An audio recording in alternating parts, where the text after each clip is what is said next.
The look on my daughter's face when I slid the property deed across the table was worth every single day I spent in that nursing home. "But Mom," she stammered, "how could you possibly own Riverside Towers?" That's when I knew I had her. The same daughter who'd convinced my own grandson I was losing my mind, just to get me out of the way. Before we jump back in, tell us where you're tuning in from, and if this story touches you, make sure you're subscribed, because tomorrow I've saved something extra special for you. My name is Eleanor Winters. At 72, I've lived through enough to know that life's greatest betrayals often come wrapped in the sweetest smiles. For nearly 4 decades, I taught mathematics at Westridge High School, shaping young minds, while carefully building my own financial security. My late husband, Robert, had always emphasized one thing. Ellie, never let anyone, not even family, know exactly what you have. I dismissed his paranoia back then. After all, what kind of daughter would ever see her mother as nothing more than a balance sheet? I'd soon learn the answer to that question. My retirement brought a modest pension of $3,200 monthly, comfortable enough in our mid-sized Midwestern city of Lakewood. My needs were simple: tending to my garden where I grew prize-winning dahlias, attending my book club every Thursday, and spending weekends with my daughter Catherine's family. My grandson Miles had just turned 16, a bright boy with his grandfather's gentle eyes and curious mind. My 3-bedroom colonial home on Maple Street wasn't extravagant, but it was paid off and filled with 46 years of memories. The creaking third stair, the window seat where I'd read Catherine bedtime stories, the kitchen table where Robert and I had shared thousands of morning coffees. Every corner held pieces of my history. "Mom, I worry about you all alone in this big house," Catherine started saying around my 70th birthday. At first, I thought nothing of it. Daughters worry, and I'd worried about my own mother once upon a time. But then came the suggestions. "Mom, did you forget to take your medication again?" she'd ask, though my pill organizer clearly showed I hadn't missed a dose. "Mom, did you leave the stove on all night?" Mrs. Peterson next door called me concerned. But Mrs. Peterson later seemed confused when I thanked her for her vigilance. "Mom, have you noticed you're repeating yourself lately?" Catherine would say, though I knew perfectly well I wasn't. Little instances, carefully crafted and sprinkled, through our conversations like breadcrumbs leading somewhere dark. I couldn't understand why until I overheard Catherine on the phone one evening while she thought I was napping in the sunroom. "The property values on Maple Street are going through the roof," she whispered urgently. "If we wait much longer, we'll miss the market peak. Dr. Stevens already agreed to write the cognitive assessment we need. I've found the perfect facility, Lakeside Gardens. It's basic but clean. And the best part? Medicare covers most of it, which means we can use her pension to clear the upgrades on the house before we sell." My teacup nearly slipped from my fingers. My daughter, my only child whom I'd nursed through chickenpox and heartbreaks, whose college education I'd worked second jobs to fund, was plotting to have me declared incompetent, institutionalized, and my home liquidated for her benefit. That night, I stared at the ceiling, remembering Robert's warnings. How had he known? The real betrayal wasn't just Catherine's plan. It was realizing I'd failed to see her clearly for perhaps my entire life. I didn't confront her. A lifetime of teaching teenagers had taught me that sometimes the most powerful lesson comes when you allow someone to follow their plan to its natural conclusion. Besides, I had preparations of my own to make. Within 3 weeks, Catherine arrived with Dr. Stevens, her tennis partner's husband, I later learned, who subjected me to a battery of questions. I noticed how he recorded my occasional hesitations, but ignored my perfect recall of details. The assessment was as fair as a rigged scale. "Mrs. Winters, I'm concerned about your cognitive function," he pronounced gravely. "For your safety, I recommend assisted living with full-time supervision." Catherine dabbed tears that never reached her eyes. "Oh, Mom, we'll find you somewhere nice, I promise." "Lakeside Gardens?" I asked quietly. Her surprise was brief but telling. "How did you—" "Just a guess. I replied.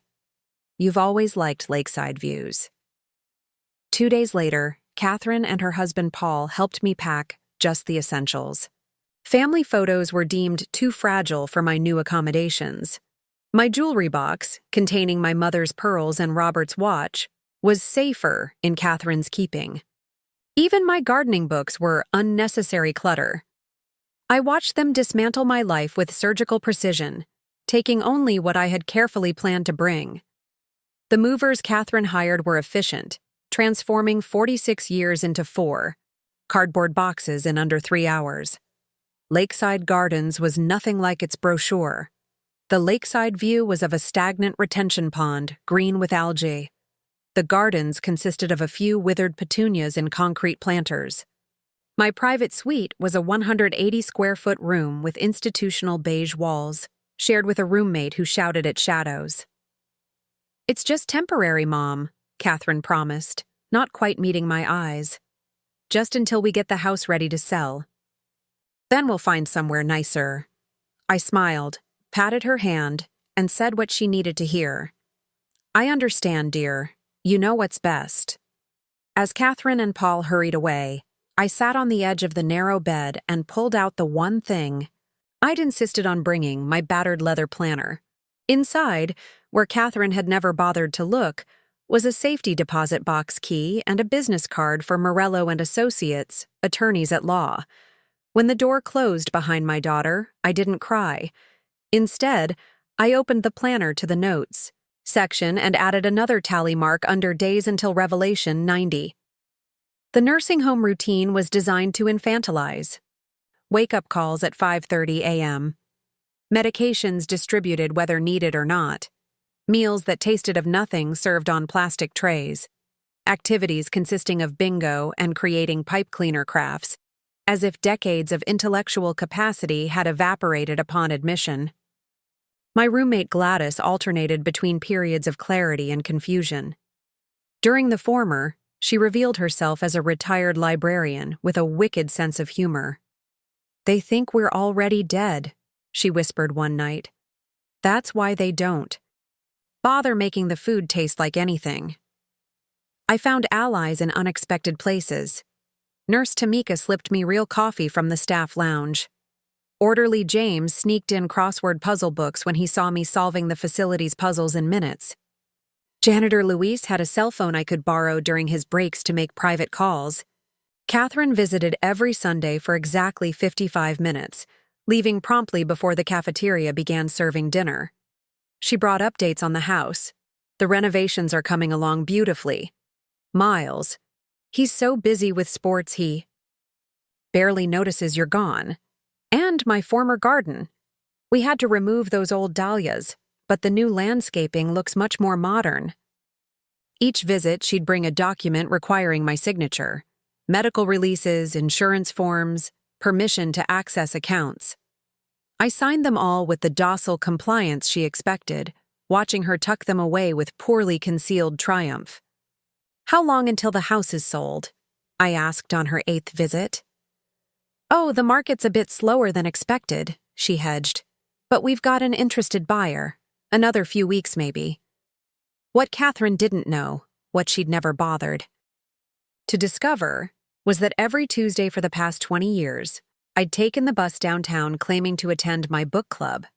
In reality, I met with my investment manager, Leon Friedman. 1 month into my nursing home stay, Leon visited me, posing as my cousin. We sat in the facility's courtyard, far from prying ears. It's all proceeding as you requested, Eleanor, he confirmed.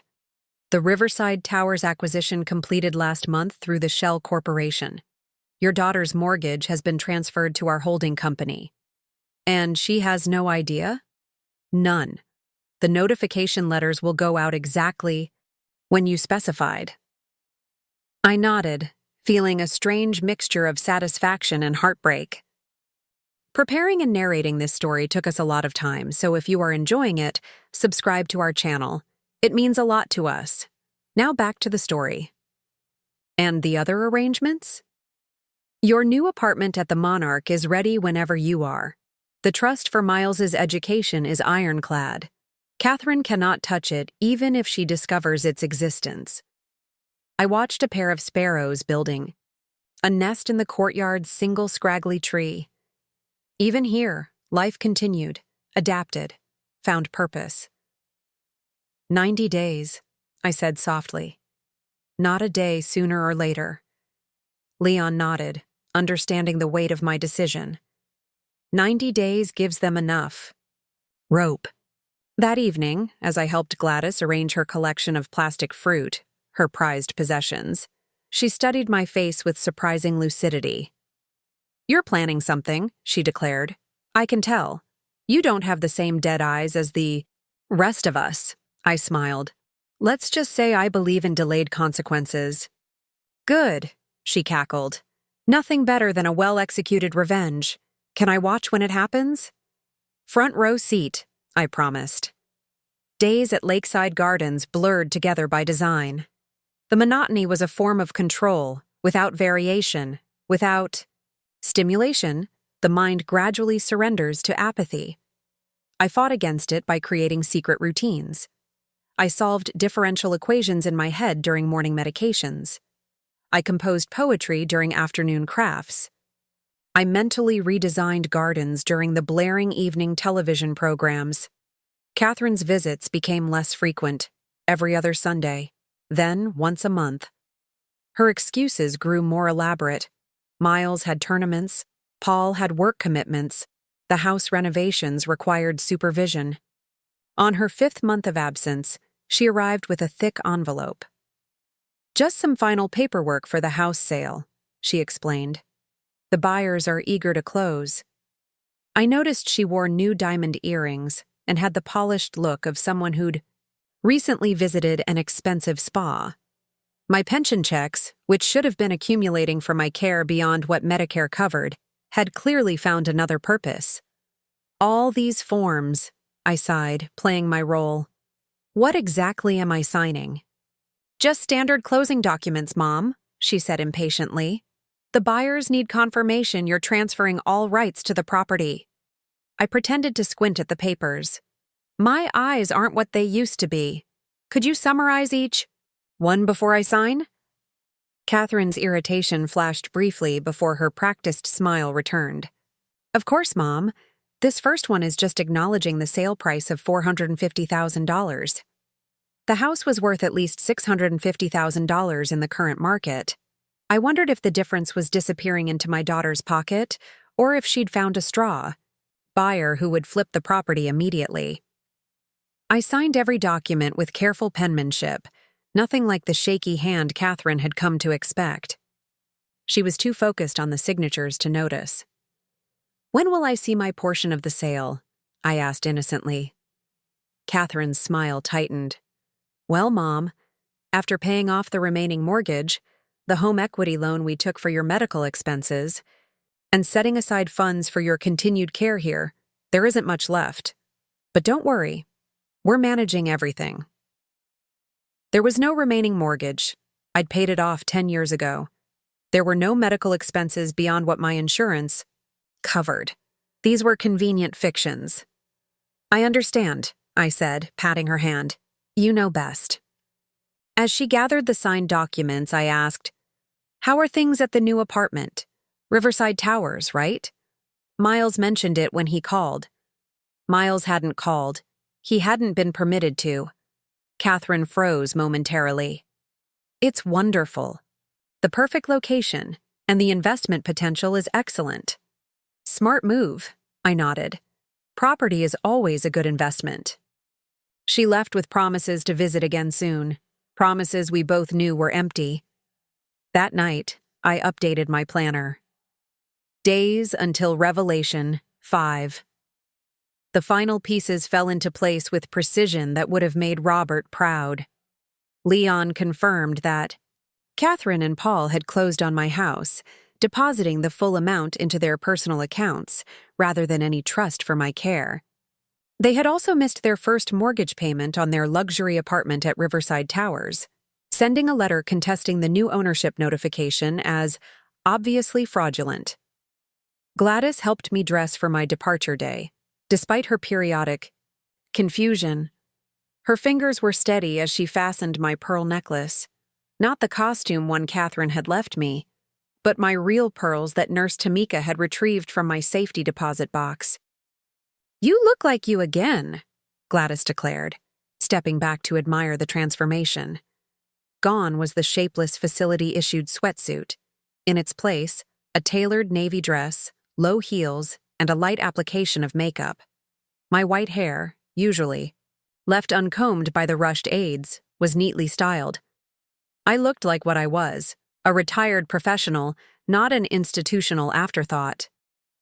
"Will you be all right here without me?" I asked Gladys, genuine concern tempering my excitement. She patted my hand. "Don't you worry about old Gladys. Your lawyer friend already explained everything. I'll be joining you at that fancy new place next week." I kissed her papery cheek. Front row seats as promised. Leon arrived precisely at noon, bringing with him Dr. Victoria Chen, a geriatrics specialist with no connection to Catherine's social circle. After a thorough cognitive assessment, she signed the papers declaring me fully competent to manage my own affairs. "Not that there was ever any doubt," Dr. Chen smiled. "But now we have documentation to counter the previous assessment." As Leon escorted me to his waiting car, several residents watched from windows. Nurse Tamika hugged me fiercely. "Give 'em hell," she whispered. The law offices of Morello and Associates occupied the 15th floor of a downtown building with views of the river. Catherine and Paul arrived 10 minutes late, clearly annoyed by the summons from an unknown attorney. Their irritation turned to shock when they saw me seated at the conference table, looking nothing like the docile nursing home resident they'd abandoned. "Mom?" Catherine's voice rose an octave. "What's going on? Why aren't you at Lakeside?" Before I could answer, Miles slipped through the door, his lanky teenage frame filling the doorway. My heart leapt at the sight of my grandson, taller than when I'd last seen him, but with the same kind eyes. "Grandma!" He rushed toward me, engulfing me in a hug that smelled of teenage aftershave and hope. "What is he doing here?" Catherine demanded. "He has school." "I invited him," I replied calmly. "He deserves to hear this too." Paul, always quick to calculate angles, assessed my appearance and the formal setting. "Eleanor, if this is about the house sale, everything was completely legal. You signed all the documents voluntarily." Attorney Morello, a silver-haired woman with the precise movements of a fencer, entered and took her position at the head of the table. "Shall we begin? I believe we have much to discuss regarding property ownership, financial management, and perhaps most importantly, medical ethics." Catherine shifted uncomfortably. "I don't understand what this is about." I met my daughter's eyes directly. "It's about consequences, Catherine." Morello opened a leather portfolio. "Mrs. Winters has asked me to address several matters.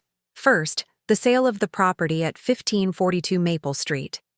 While Mrs. Winters did indeed sign the transfer documents, she did so under documented duress following a fraudulent medical assessment." "That's ridiculous," Catherine sputtered. "Dr. Stevens is a respected physician who has agreed to surrender his license rather than face a formal investigation into multiple questionable competency evaluations," Morello finished smoothly. "We have his signed affidavit admitting he never conducted standard cognitive testing protocols." Paul's face darkened. "This is absurd. Eleanor clearly needed assistance. The second matter," Morello continued as if he hadn't spoken, "concerns the management of Mrs. Winters' pension and financial assets during her unnecessary confinement. She slid financial statements across the table, bank transfers, renovation invoices paid directly from my accounts, jewelry appraisals. Mom gave us permission to handle her finances," Catherine insisted, though her voice had lost its certainty. "Curious that these expenses include a 3-week vacation to the Cayman Islands and a new vehicle registered solely in your names," Morello observed, "neither of which constitute management of assets for Mrs. Winters' benefit." Miles looked between his parents and me, confusion and dawning comprehension battling across his expressive face. "The final matter," I said, taking over, "concerns your current residence." I removed a document from my purse and slid it across the table. "The property deed to Riverside Towers." Catherine stared at it uncomprehendingly. "What is this?" "Evidence that your current apartment building is owned by Winter Investments LLC, I explained. "A corporation I established 20 years ago." Paul grabbed the document, scanning it frantically. "This can't be legal. We bought our apartment from Lakewood Development Group." "A subsidiary of Winter Investments," Morello confirmed. "Mrs. Winters has owned the building through her investment corporation since before you expressed interest in purchasing a unit there." The silence that fell was absolute.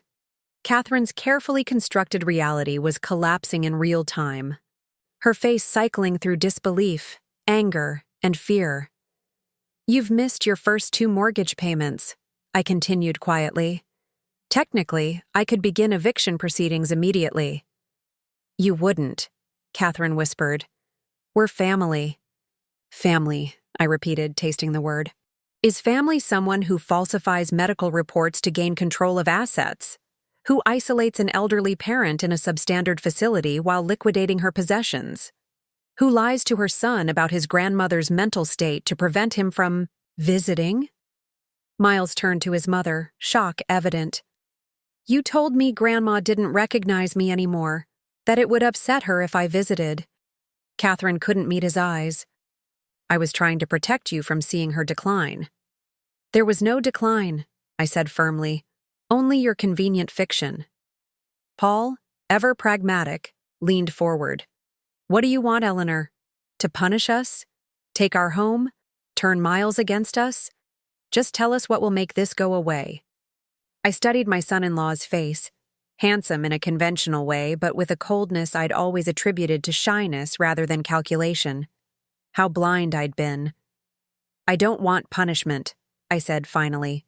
"I want justice and protection. Not just for myself, but for others."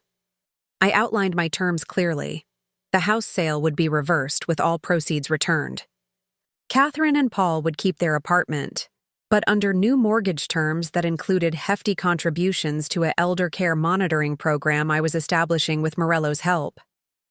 "Most importantly," I concluded, "I want honesty going forward. No more manipulation, no more lies. And Miles visits me whenever he wishes." My grandson reached for my hand under the table, squeezing it in silent support. Catherine's eyes filled with tears, real ones this time. "How can we ever make this right?" "By remembering that aging doesn't equal incompetence. By recognizing that my worth isn't measured by what you can inherit." I held her gaze steadily. "By being the daughter I raised you to be, not the stranger you've become." The meeting concluded with signatures and subdued promises. As we prepared to leave, Miles pulled me aside. "I'm so sorry, Grandma. I didn't know." "It's not your burden," I assured him. "But perhaps there's a lesson here about seeing people clearly, even those closest to you." In the lobby, Catherine attempted one last explanation.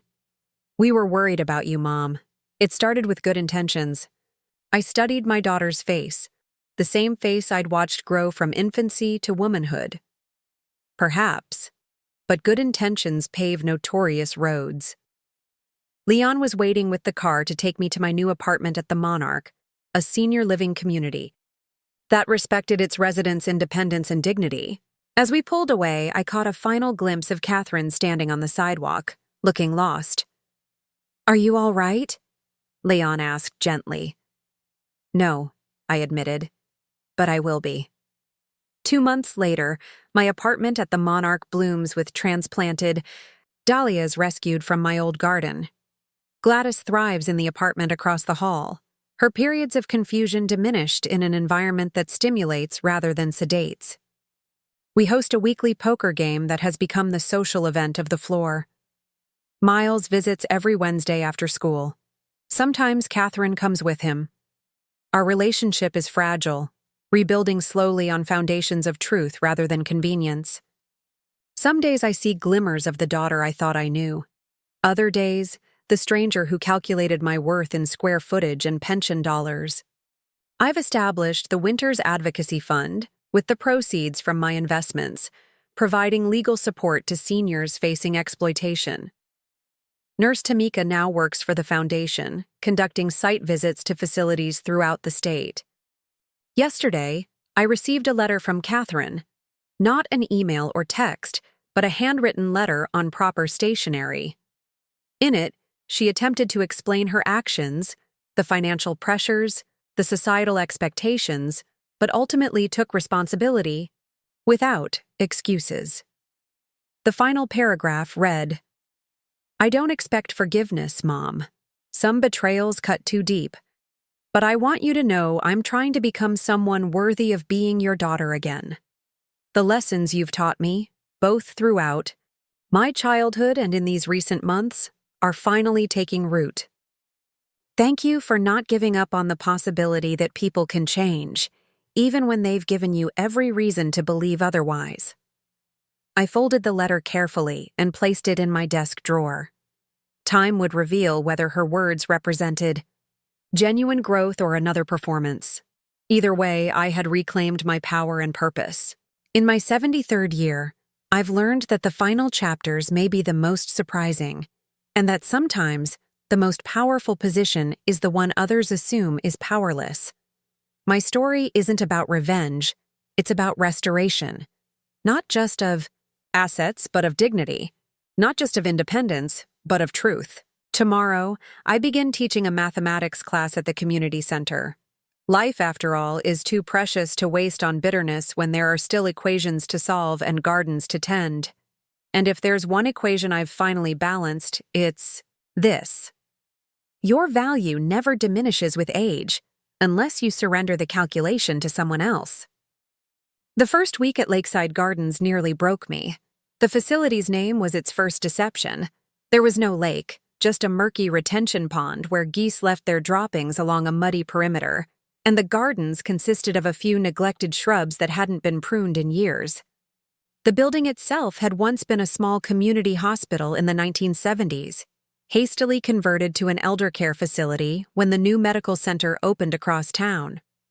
The hospital's clinical austerity remained, wide corridors designed for gurneys, walls painted that particular shade of institutional green that somehow managed to be both dingy and glaring, and fluorescent lighting that hummed constantly, flickering just enough to induce a perpetual low-grade headache. My room, shared with Gladys Perkins, age 84, measured roughly 15 by 12 feet. 2 narrow beds with plastic-covered mattresses that crinkled with each movement. 2 metal nightstands bolted to the floor. 2 small dressers with 3 drawers each, barely enough for the meager possessions we were allowed to keep. A single window with a view of the parking lot, the glass reinforced with wire mesh as if they feared we might attempt escape through the 3rd-floor opening. Gladys had been at Lakeside for 3 years. Her children had stopped visiting after the first 6 months. They got what they wanted, she told me during one of her lucid periods, her voice matter-of-fact rather than bitter. My house in Newton Heights sold for nearly $700,000, split 4 ways between my ungrateful progeny, minus the administrative fees they claimed for handling my affairs. She had been a librarian for 42 years, specializing in rare manuscripts. Now her world had shrunk to this shared room, and the day room down the hall where residents were parked in front of daytime television. The indignity of it struck me hardest on my 3rd night, when I realized the soft sobbing I heard wasn't coming from Gladys, but from myself. Morning began at 5:30 a.m. with the harsh overhead lights switched on without warning. Nurse's aide Brenda, perpetually exhausted and understaffed, would shuffle in with our morning medications. "Rise and shine, ladies," she'd announce without enthusiasm. "Pills first, then toileting, then breakfast." The regimentation was infantilizing by design. We were not people with preferences or dignity. We were tasks to be completed, bodies to be maintained at minimum standards. Breakfast arrived on beige plastic trays at precisely 7:15 a.m. Watery scrambled eggs, toast so pale it was practically still bread, and coffee that tasted of chemicals and despair. The food was designed to meet basic nutritional requirements, while being easy to chew and requiring minimal preparation. Taste was irrelevant. We were expected to be grateful for simply being fed. After breakfast came morning activities, which typically meant being wheeled into the day room where a young activities director named Kristen would lead us through exercises that wouldn't challenge a toddler. "Let's all raise our arms to the ceiling," she'd instruct with exaggerated enthusiasm. "Great job, everyone." Some residents participated. Others stared vacantly at the wall. A few, like Gladys, simply closed their eyes and retreated into whatever memories remained to them. I refused to surrender so easily. On my fourth day, I approached Kristen after the session. "Do you have any books here? Perhaps a library cart?" Her face brightened at finding someone who could form complete sentences. "We have a shelf in the corner. Mostly romance novels and Reader's Digest condensed books that families donated." The shelf turned out to be a wobbly bookcase containing precisely 37 books, all with cracked spines and yellowed pages. I examined each one carefully, finally selecting a dog-eared copy of Agatha Christie's Murder on the Orient Express. I'd read it at least 3 times before, but the familiar characters might provide some comfort. "You like mysteries?" Kristen asked, seeming genuinely interested. "I like puzzles of all kinds," I replied.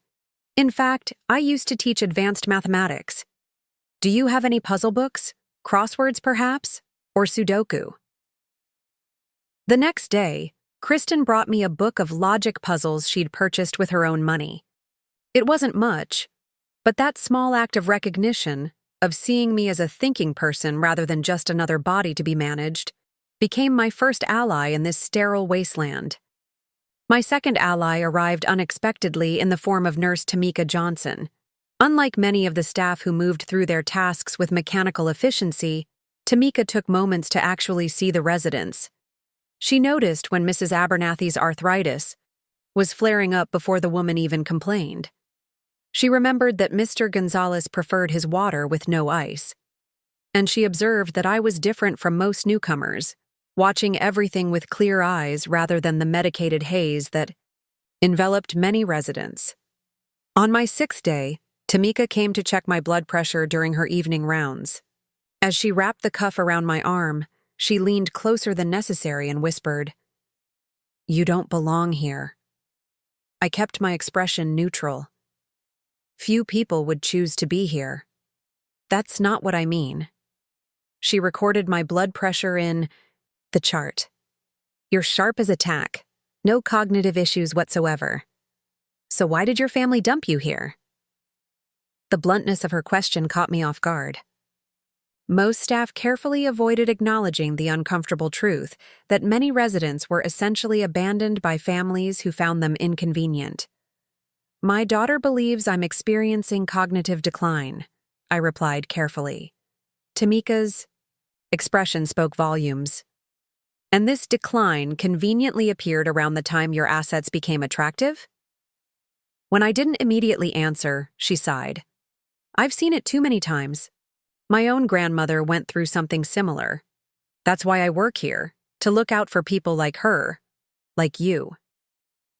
That night, I made my first entry in the small notebook I'd managed to keep with me. On the first page, I wrote, "Allies. Kristen, activities. Tamika, night nurse.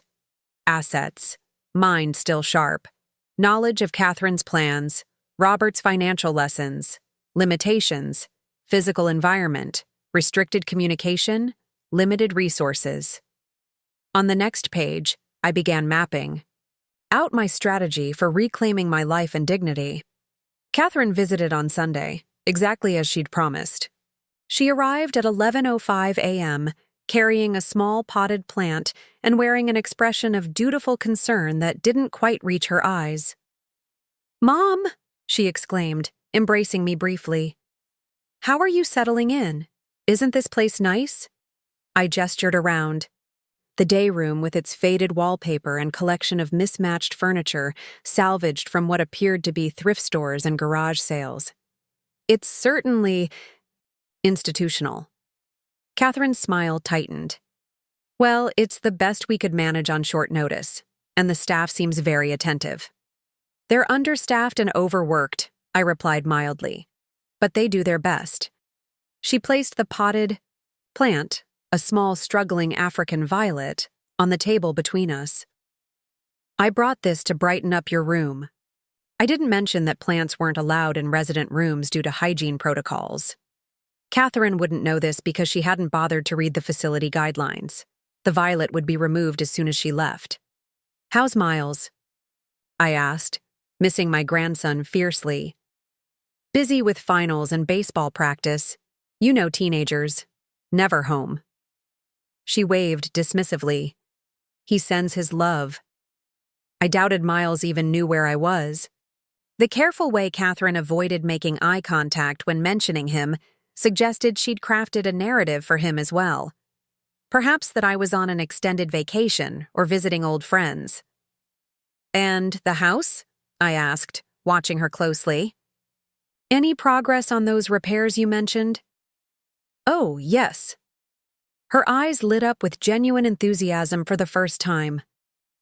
We've already replaced the outdated kitchen countertops with granite, and the contractor starts on the master bathroom renovation next week.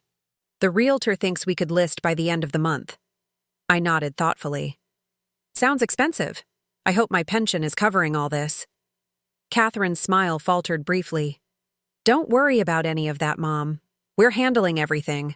You just focus on getting settled here. Our conversation drifted to meaningless small talk, neighborhood gossip, Catherine's tennis league standings, her husband Paul's work promotion. Not once did she ask about my daily routine or whether I needed anything. After precisely 50 minutes, she glanced at her watch and stood. I should get going. Paul and I have dinner plans with the Michelsons. She leaned down to kiss my cheek. I'll visit again next Sunday. As she walked away, I noticed her handbag, a new Louis Vuitton that I knew cost well over $2,000. My pension was evidently covering more than just house renovations. After Catherine left, I retreated to my room where Gladys was arranging her collection of plastic fruit on the windowsill. Her daughter had brought them years ago, cheap decorations from a dollar store, but Gladys treasured them as if they were Fabergé eggs. Your daughter seems nice, Gladys commented without looking at me. Very well dressed. Yes, she's always been fashion conscious. New handbag, Gladys observed. Expensive. My Margaret was the same way with my money. Always had the newest everything while I sat here with no decent shampoo. I studied Gladys with newfound respect. Despite her periodic confusion, she missed very little. How did you cope? I asked quietly. With the betrayal? Gladys finally turned to face me, her roomy eyes surprisingly sharp. Who says I've coped? I'm just waiting. For what? Her smile revealed stained dentures. Justice moves slowly, especially for the elderly, but it does move. That night, I added Gladys to my list of allies. Over the next 2 weeks, I established what I called my parallel infrastructure, systems and connections that existed alongside but separate from the official facility structure. Tamika agreed to let me use her cell phone during her breaks, which allowed me to make calls without them being monitored or recorded on the facility phones. Kristen brought me newspapers and magazines, keeping me connected to the outside world.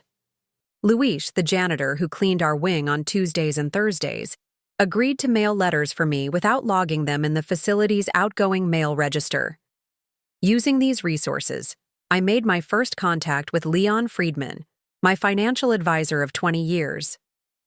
Leon had managed my investments since Robert died, helping me grow a modest inheritance and my teacher's pension into a surprisingly substantial portfolio. Catherine knew about some of my investments, the conservative mutual funds, the certificates of deposit, But she had no idea about the commercial real estate holdings or the technology startup fund that had performed remarkably well. "Eleanor, thank God," Leon exclaimed when I finally reached him. "I've been trying to contact you for weeks. Your daughter told me you were in Florida visiting old friends."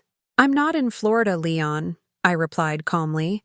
"I'm at Lakeside Gardens Elder Care Facility. Catherine had me declared cognitively impaired and placed me here while she prepares to sell my house."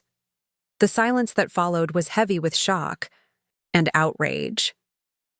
When Leon finally spoke, his voice was tight with controlled anger. "What do you need me to do?" "First, secure all my accounts. Catherine shouldn't have access to anything beyond the checking account for household expenses." "Already done," he assured me. "When I couldn't reach you directly, I froze everything except that household account. Standard protocol when communication." Patterns change. Relief washed over me. "Good. Now, I need information. Has Catherine made any inquiries about my finances? Tried to access any accounts?" "Multiple attempts," Leon confirmed. "She came to the office with a power of attorney document that didn't pass our verification process. When that failed, she tried to get information over the phone by claiming you were ill and needed funds for medical treatment." I closed my eyes, absorbing this fresh betrayal. "And the Riverside Towers property? Any activity there?" "That's actually why I've been trying to reach you. There's a unit for sale, a luxury 3-bedroom on the 8th floor. And guess who the prospective buyers are?" "Catherine and Paul," I whispered. "Exactly. They've already submitted an application and put down a deposit. The selling price is $1. $2 million. They're financing most of it, but the down payment is substantial, $240,000. I've been wondering where they got that kind of cash. My house, my paid-off house that Catherine was renovating, would likely sell for around $700,000 in the current market." The math wasn't difficult. "Leon, I need you to do something unusual," I said, formulating my plan. "I want you to use my investment corporation to purchase Riverside Towers." There was a pause. "The entire building? Eleanor? That's a $40 million property?" "We have the capital," I reminded him, "between the technology fund liquidation and the commercial holdings in Denver." "Yes, technically we could structure it, but—" "Then do it," I interrupted. "Through a subsidiary, something that can't be easily traced back to me. And Leon? Move quickly. I want this completed before Catherine and Paul close on their unit." After disconnecting with Leon, I sat on the edge of my bed, trembling slightly. The scale of what I was undertaking, the financial maneuvers, the legal complexity, the emotional toll, suddenly felt overwhelming. For a moment, doubt crept in. Was I overreacting? Was there an innocent explanation for Catherine's actions? Then I remembered the casual way she'd discussed selling my home, the dismissive tone when I asked about my belongings, the calculated visits that ended before the unappetizing dinner service began, the new luxury handbag while I used institutional shampoo that left my hair like straw, the lies to Leon about my whereabouts, the fabricated cognitive assessment. No, I wasn't overreacting. I was finally responding appropriately to a meticulously orchestrated betrayal. The next phase of my plan required legal assistance. Through Luis, I sent a letter to Barbara Morello, an attorney I'd met through the League of Women Voters years earlier. Barbara specialized in elder law and had a reputation for fierce advocacy. Her response came within days. A greeting card, with pressed flowers on the front that would pass casual inspection by facility staff. Inside, she'd written, "Dear friend, so sorry to hear about your change in residence. I'd love to visit next Tuesday at 2 p.m. to catch up properly. In the meantime, keep documenting everything. Dates, times, witnesses. B.M." When Barbara arrived, she came disguised as an old friend rather than an attorney, bringing cookies and photo albums to maintain the pretense. The facility allowed us to use a small private consultation room normally reserved for medical discussions. Once the door closed, Barbara's demeanor shifted from cheerful visitor to razor-sharp legal mind. "Tell me everything," she instructed, pulling out a notepad. "And don't edit or minimize. I need the complete picture." For the next hour, I detailed Catherine's escalating behavior, the staged forgetfulness incidents, the manipulated medical assessment, the nursing home placement, the house renovations, and the apparent plan to purchase a luxury apartment using proceeds from my home sale. Barbara listened without interruption, occasionally making notes. When I finished, she sat back, her expression grim. "This is unfortunately common," she said. "But you're in a better position than most victims of elder exploitation. You've maintained your cognitive faculties. You've secured your major assets through Leon's intervention, and you've begun documenting the timeline of events." "What are my options?" I asked. "Multiple paths," she replied, counting off on her fingers. 1. We file for emergency guardianship review, challenging the EE medical assessment and seeking immediate release from this facility. 2. We pursue criminal charges for financial exploitation and fraud. 3. We take a more strategic approach, gathering additional evidence while positioning you for maximum leverage. "The third option," I said without hesitation. "I don't just want out of here. I want justice and accountability." Barbara nodded approvingly. "I thought you might say that. Here's what we'll need." She outlined a meticulous evidence-gathering process, documenting facility conditions, recording all interactions with Catherine, obtaining copies of all financial transactions related to my accounts and property, and securing independent medical evaluations to counter the fraudulent cognitive assessment. "How long?" I asked, dreading the answer. 3 months minimum to build an ironclad case, Barbara replied. "Possibly longer if we want to include the real estate transaction at Riverside Towers. 3 more months in this place. 90 more. Days of institutional food, shared rooms, and structured dependency." The prospect was daunting, but the alternative, rushing legal proceedings without sufficient evidence, was worse. 3 months, I agreed. "But I want regular updates on the Riverside acquisition. That's my leverage point." Barbara smiled, a predator's smile that showed all her teeth. "You know, Eleanor, most of my elderly clients who've been victimized by family members just want to escape the situation. Very few have the strategic patience to construct a proper reckoning." "I taught high school mathematics for 38 years, I reminded her. Strategic patience was a job requirement. As Barbara packed up her photo albums, actually legal documents disguised in family photo covers, she paused. "One more thing. We should discuss your end goal here. What do you actually want to achieve?" I considered her question carefully. "I want my freedom and dignity restored. I want financial restitution for any misappropriated funds. I want accountability, not just for my sake, but to deter Catherine from attempting something similar with anyone else." I paused. "And I want my grandson to know the truth." Barbara nodded solemnly. "All achievable objectives. The truth about your grandson might be the most painful, but also the most important. Children deserve to know who their parents really are, especially when they're approaching adulthood themselves." After Barbara left, I began the hardest part of my plan, enduring daily life at Lakeside Gardens while maintaining the appearance of a compliant, slightly confused elderly woman. I participated in childish activities. I ate institutional food without complaint. I took medications that I didn't need, but that kept me categorized as manageable in staff reports.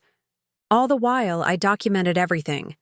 The cold showers when the water heater malfunctioned, the missed medications when staffing was short, the reused disposable items that should have been discarded after a single use.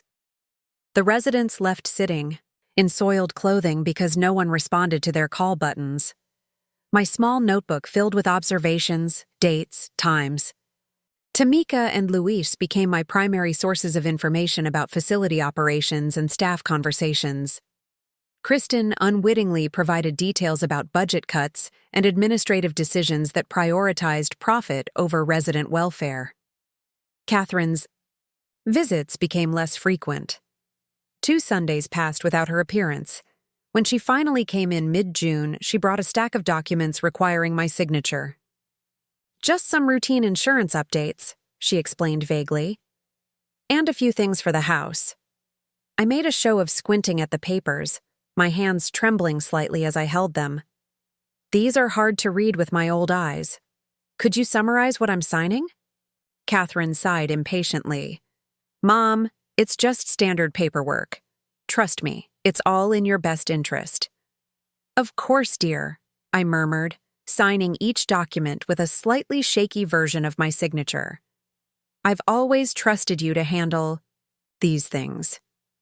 What Catherine didn't know was that I'd already instructed Barbara to file formal notifications with all financial institutions and government agencies that any documents signed after my nursing home admission should be considered potentially coerced and subject to verification. My apparent compliance was simply gathering more evidence of her intentions. After she collected the signed papers, Catherine checked her watch. Another new acquisition, I noticed, a Rolex that glinted ostentatiously on her wrist. "I should go," she said, standing abruptly. "We have the contractor coming to discuss the backyard landscaping." "Will I see you next Sunday?" I asked, injecting a hint of neediness into my voice. Catherine hesitated, guilt briefly flickering across her face. "Actually, Paul and I are considering a short vacation. We've both been working so hard on getting the house ready, but I'll try to stop by before we leave." She didn't, of course. The short vacation turned into a 3-week absence with no calls, no visits, not even a postcard. Through Leon, I discovered they had flown to the Maldives, a luxury destination with overwater bungalows costing thousands per night. Meanwhile, I continued using the institutional shampoo that left my scalp itchy and my hair dull. July brought oppressive heat that the facility's aging air conditioning system couldn't adequately address. Residents wilted in the day room, paper fans clutched in arthritic hands providing minimal relief. The heat made everything worse. Tempers shorter, bodily odors stronger, discomfort more acute. During this miserable period, I received an unexpected visitor. Miles, my 16-year-old grandson whom I hadn't seen since my admission to Lakeside, appeared one Tuesday afternoon, looking uncertain and out of place among the elderly residents. "Grandma?" he called, scanning the day room until his eyes found me in the corner, working on a Sudoku puzzle Kristen had brought. "Miles!" I exclaimed, genuine joy surging through me. I opened my arms, and he rushed into them, his gangly teenage frame folding awkwardly to embrace me. "I've been looking everywhere for you," he said, pulling back to study my face. "Mom said you were staying with friends in Arizona while the house was being renovated. But then I overheard her telling Dad that they needed to check on Mom at the facility, and I got suspicious. Clever boy. He'd always been observant, even as a child. "How did you find me?" I asked. "I went through Mom's desk when they were at some charity gala," he admitted without remorse. "Found the admission paperwork. Grandma, why are you in this place? You're not sick, are you?" The naked concern in his eyes nearly undid me. "No, Miles, I'm not sick. There's been a misunderstanding about my capacity to care for myself." He looked around the dingy day room, taking in the vacant expressions of many residents, the worn furniture, the general air of neglect. "This place is awful. You can't stay here." "I won't be here much longer," I assured him, patting his hand. "There are some legal matters being addressed." Miles's eyes narrowed.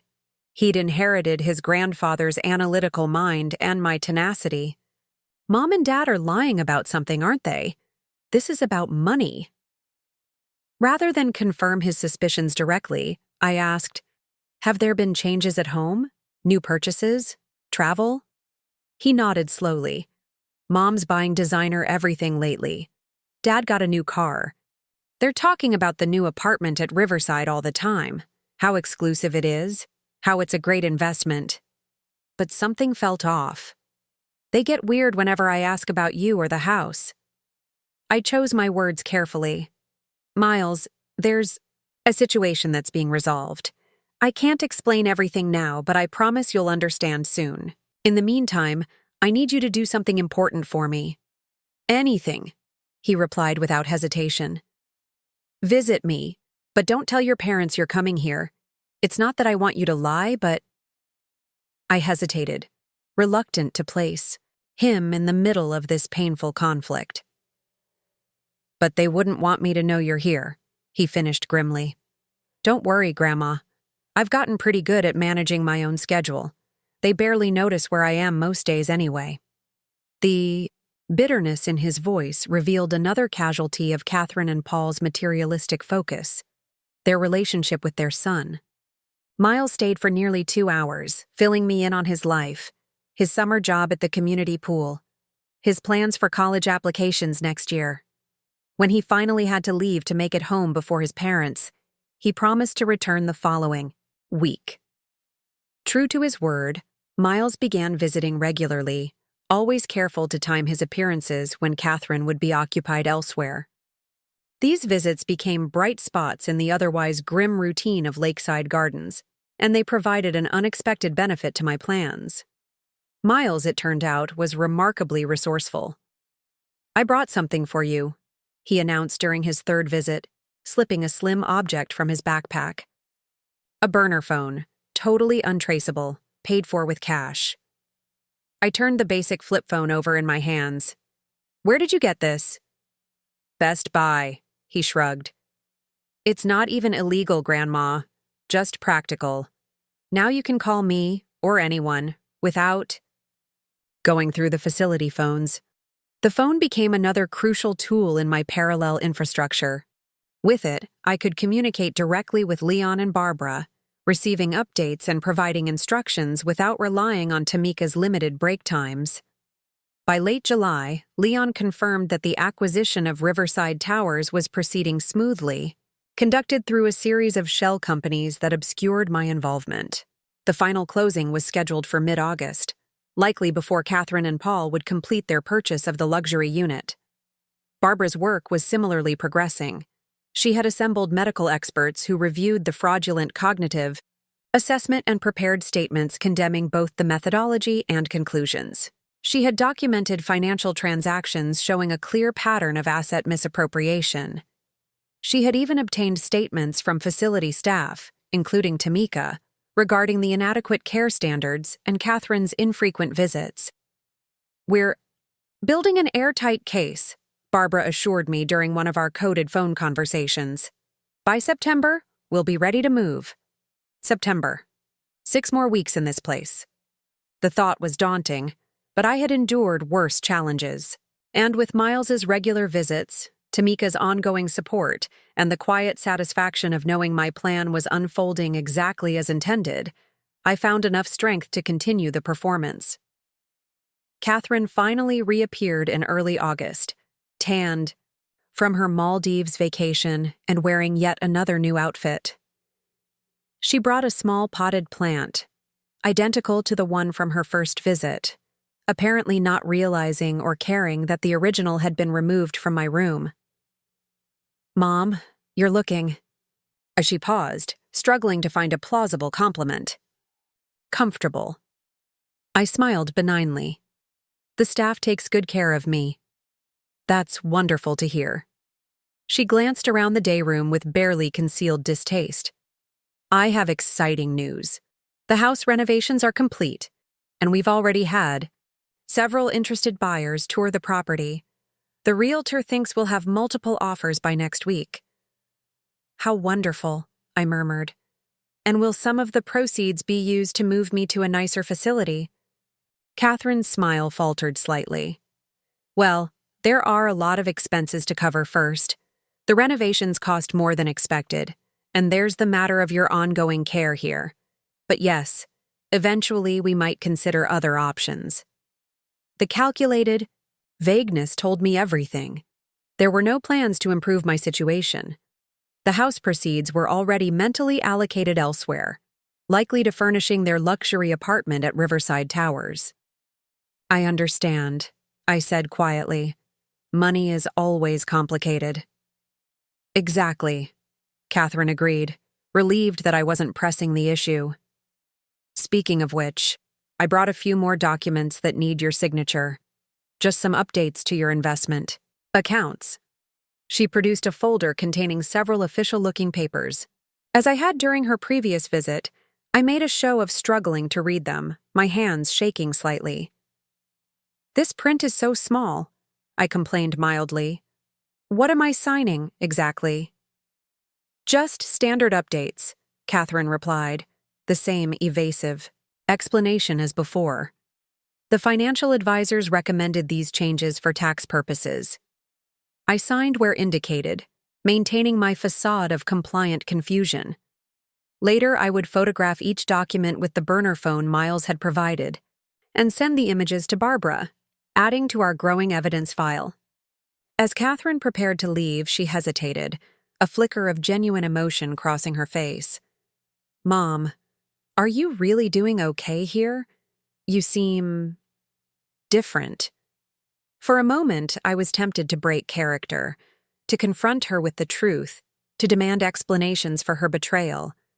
But strategic patience prevailed. I'm just tired, dear, I replied softly.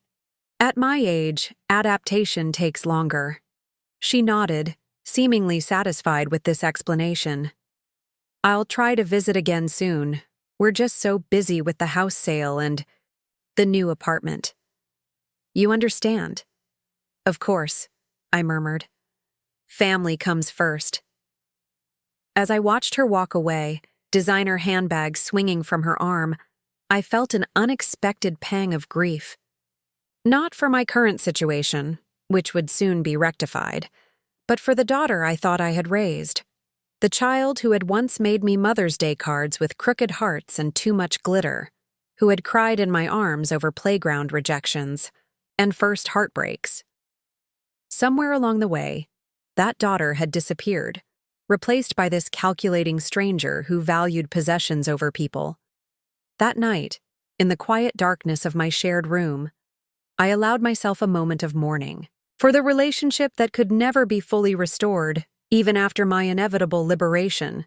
Some betrayals cut too deep for complete healing. But as Gladys's soft snoring filled the silence, I reminded myself that my plan wasn't about revenge. It was about justice and restoration. Not just of my freedom and assets, but of truth itself. And sometimes, truth is the most powerful weapon of all. Mid-August brought a heat wave that pushed Lakeside Gardens' ancient air conditioning system beyond its limits. The hallways turned into sweltering tunnels, the day room a greenhouse where elderly residents wilted in plastic chairs. Staff distributed paper cups of lukewarm water and battery-operated handheld fans that did little more than stir the stagnant air. 3 residents were hospitalized for heat-related issues within a single week. I sat by the window in my room, strategically positioning myself to catch whatever breeze might find its way through the partially opened pane. Gladys lay on her bed, a damp washcloth draped across her forehead, muttering about winters in Maine, where she'd grown up.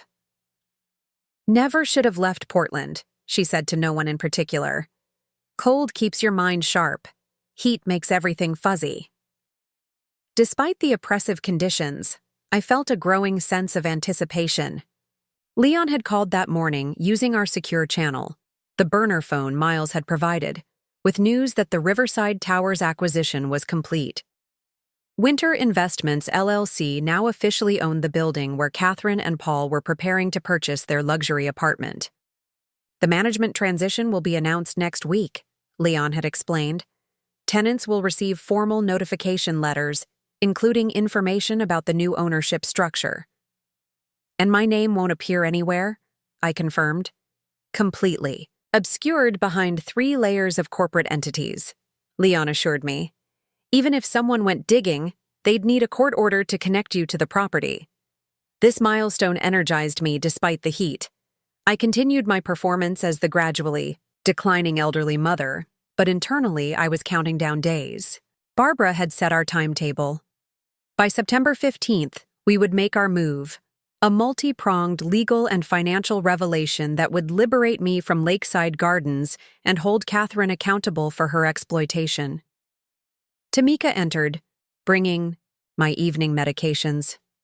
As usual, when we were alone, she spoke candidly. "Mrs. Winters, 2 more staff quit today. We're down to skeleton crew for the weekend." She lowered her voice further. "If you've got any kind of escape plan brewing, now might be a good time. Documentation is a mess, supervision is minimal, and administration is in panic mode." I squeezed her hand gratefully. "Soon, Tamika. Everything's in place. Just a few more weeks."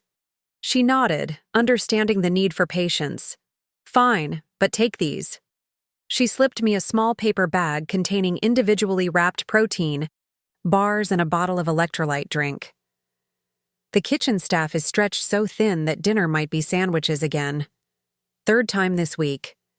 After Tamika left, I tucked the supplies into my nightstand's hidden compartment, a loose panel I'd discovered during my 2nd week that became my secret storage space.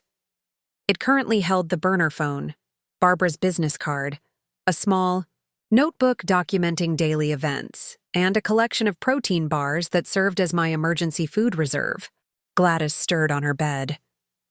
"Your nurse friend is a good egg," she observed, her voice clearer than it had been all day. "Not like most of them." "She is," I agreed. "How are you feeling, Gladys?" "Like I'm slowly baking into a human pot pie," she replied with unexpected humor. "But I've survived worse.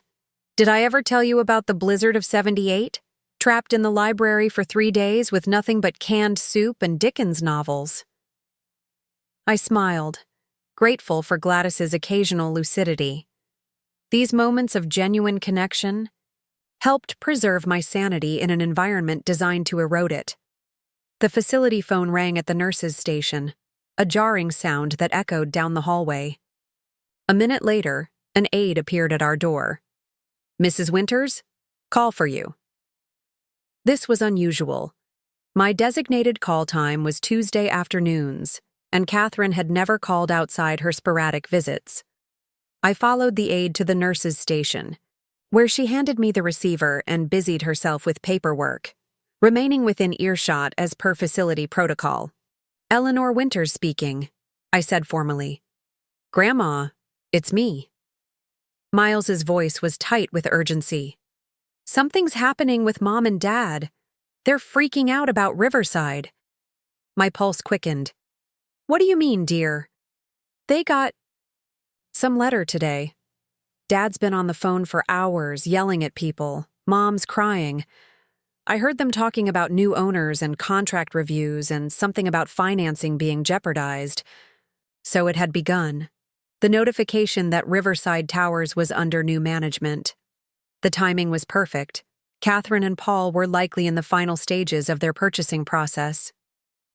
"That sounds stressful," I commented neutrally, aware of the aide listening. "I'm sure they'll sort it out." "Grandma, they mentioned you." Miles's voice dropped lower. "Dad said something like, 'Eleanor's pension won't cover this if the deal falls through.' Why would your pension have anything to do with their apartment?" I closed my eyes briefly. Of course they were counting on my pension to help finance their luxury lifestyle. Catherine had likely already factored it into their debt-to-income calculations for the mortgage. "I'm not sure, sweetheart," I replied carefully. "Adults sometimes say confusing things when they're upset."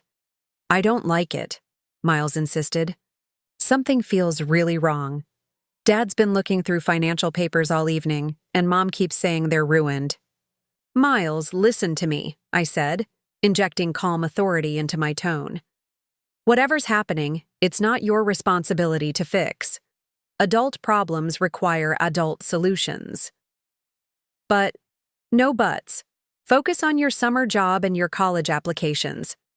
"I'm handling my situation, and your parents will handle theirs." After reassuring him further and extracting a promise that he'd call again if things escalated, I hung up. The aide was pretending not to have listened to every word. "My grandson," I explained with a deliberate touch of grandmotherly pride. "Such a worrier. Apparently his parents are having some issue with a real estate transaction." The aide nodded disinterestedly and escorted me back to my room. As soon as I was alone, I retrieved the burner phone and called Leon. "The notification letters have landed," I informed him when he answered. "Catherine and Paul are in crisis mode." "Perfect timing," Leon replied with satisfaction. Their mortgage pre-approval would be expiring soon anyway. The new management corporation has implemented a temporary freeze on all pending sales transactions for a comprehensive review of contracts. Not completely legal, completely standard procedure during ownership transfers. "And completely devastating to their plans," I added, unable to suppress a small smile. "How long will this review take?" "As the majority stakeholder in Winter, investments, that's entirely up to you," Leon reminded me. "We could extend it indefinitely or wrap it up next week." "Let's coordinate with Barbara," I decided. "I want their apartment purchase stalled until our legal proceedings are underway. Maximum leverage." The next day brought another scorching temperature and a surprise visit from Catherine. She appeared at Lakeside Gardens looking distinctly frazzled, her normally perfect blowout slightly frizzy, her designer outfit replaced by simple linen pants and a cotton blouse, her usual makeup minimal. "Mom," she greeted me distractedly. "Sorry for dropping by unannounced. I was in the area." The facility was at least 20 minutes out of the way from anywhere Catherine would normally go, but I didn't challenge the obvious lie. "What a lovely surprise," I said instead. "Would you like to sit in the day room? It's marginally cooler there." Catherine glanced around the hallway, noting the overheated conditions with poorly disguised dismay. "Actually, can we talk privately? Is your room available?" I led her to my shared quarters, where Gladys appeared to be napping. Catherine perched awkwardly on the edge of my narrow bed, her hands fidgeting with her purse strap. "Mom, I wanted to update you on a few things," she began, her voice artificially bright. "The house renovations are complete, and it looks fantastic. We've already had several interested buyers, so that's moving forward nicely." I nodded encouragingly. "That's wonderful, dear."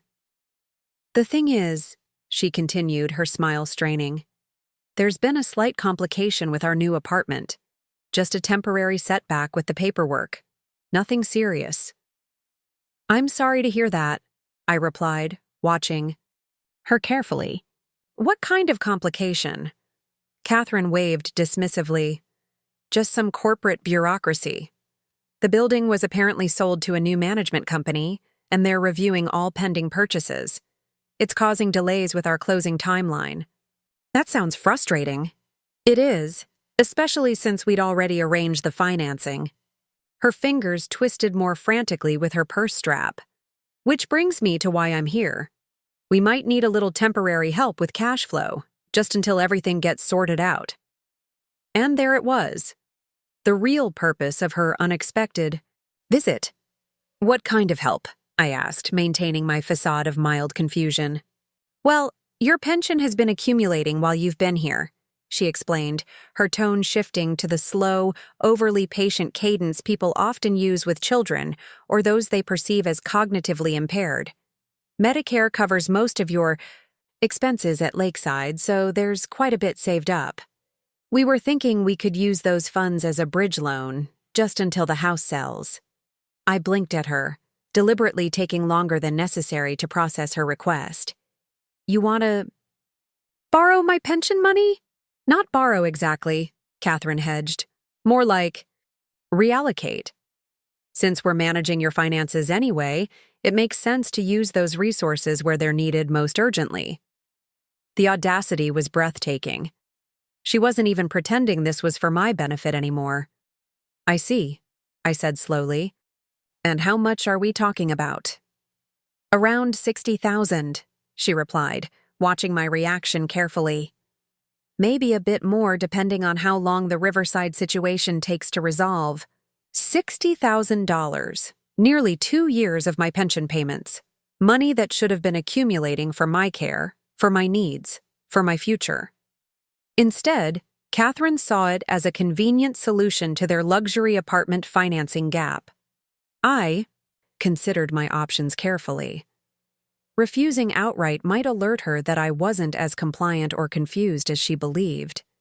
Yet agreeing too easily might accelerate her financial exploitation before our legal proceedings were ready. That sounds like a lot of money, I said, injecting uncertainty into my voice. Wouldn't I need that if I ever wanted to move to a nicer place? Catherine's expression softened with practiced sympathy. Mom, let's be realistic. Your care needs are only going to increase. Lakeside is adequate for your condition, and Medicare covers the basics. The pension funds would just be sitting unused otherwise. The implication was clear. I wasn't leaving Lakeside. Not for a better facility, not for independent living, not ever. In Catherine's plan, this was my final destination. I suppose you're right, I conceded, allowing my shoulders to slump slightly.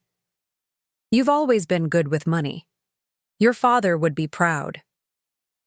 The irony of invoking Robert, who had warned me about exactly this kind of exploitation, was not lost on me.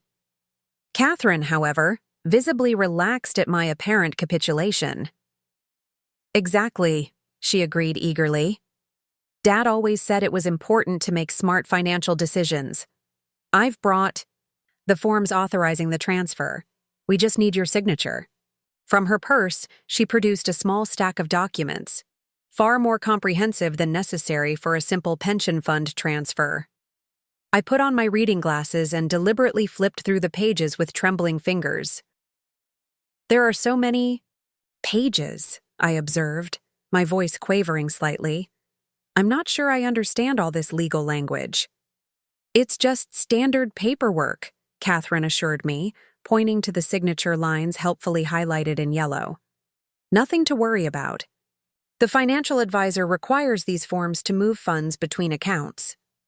I studied the documents more carefully than she realized, noting that among the pension transfer authorizations were additional forms, granting Catherine expanded power of attorney and access to investment accounts that she shouldn't have known existed. Leon had been right about her multiple attempts to access my finances. Well, if you say it's necessary, I murmured, signing each form with the slightly shaky handwriting I'd perfected during my stay. Each signature was a breadcrumb in the trail of evidence we were assembling. Catherine collected the documents with poorly concealed eagerness. Perfect! I'll get these processed right away. It should help smooth things over until the house sells. I'm glad I could help, I said mildly. That's what family is for, isn't it? Something flickered across Catherine's face. Guilt, perhaps, or a moment of genuine reflection. But it vanished quickly, replaced by her usual efficient mask. Absolutely, she agreed, rising to leave. Family takes care of each other. As she headed toward the door, she paused, glancing at Gladys's seemingly sleeping form. How's your roommate situation? Are you getting along? Gladys is a dear, I replied truthfully. We keep each other company. Catherine nodded, her gaze sweeping dismissively over my roommate's collection of plastic fruit and the few personal items that marked her half of our shared space. That's good. Well, I should go. Lots to handle with this Riverside situation. After she left, Gladys opened one eye. Your daughter's about as subtle as a freight train, she observed dryly. What did she want this time?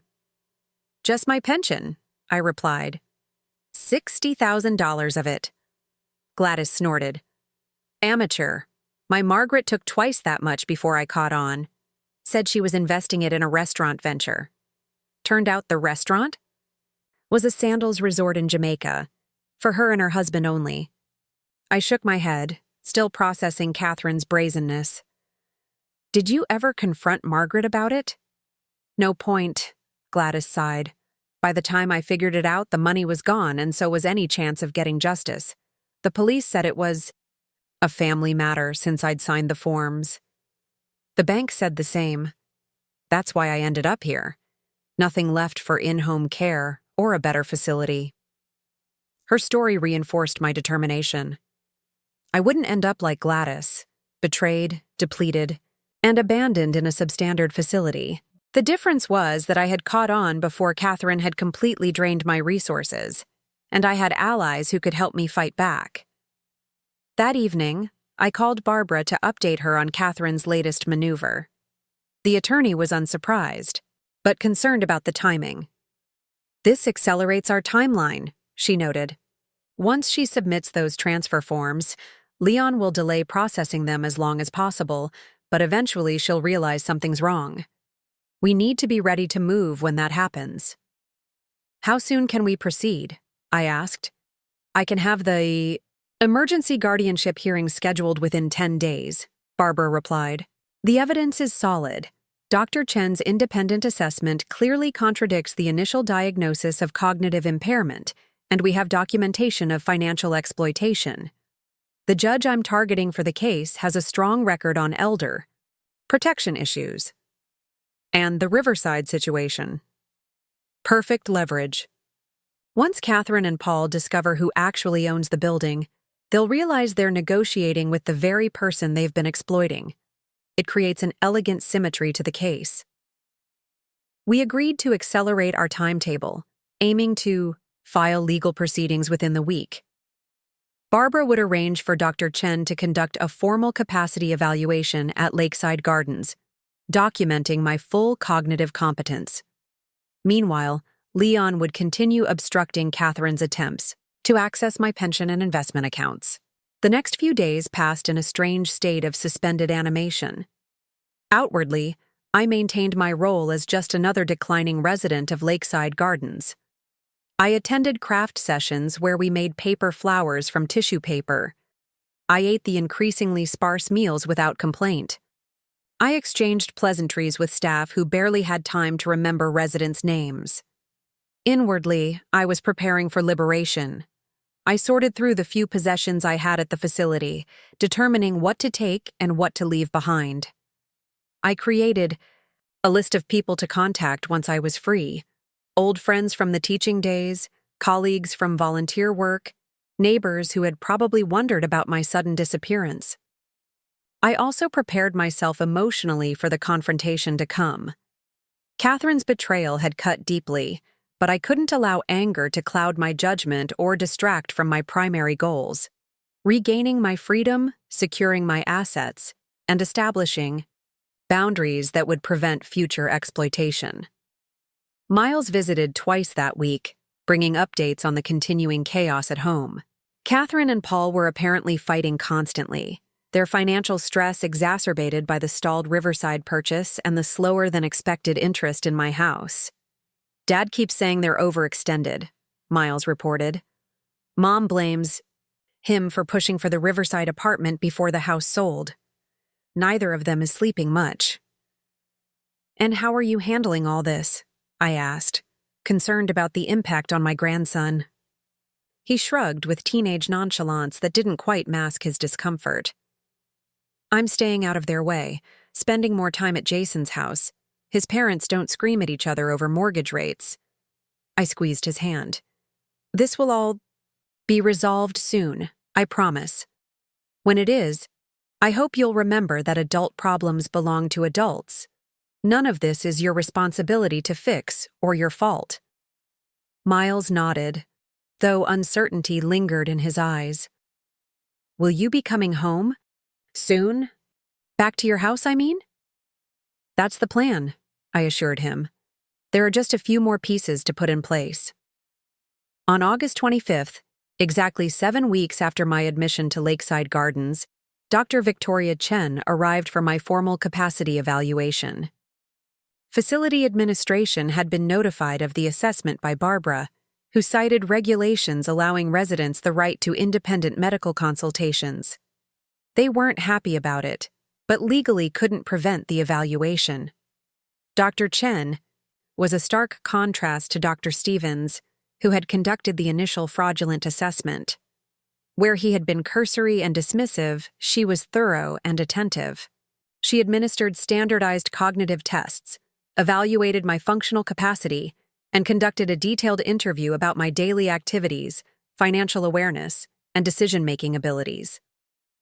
"Mrs. Winters," she concluded after nearly 2 hours, "your cognitive function is not only intact, but exceptional for someone of any age.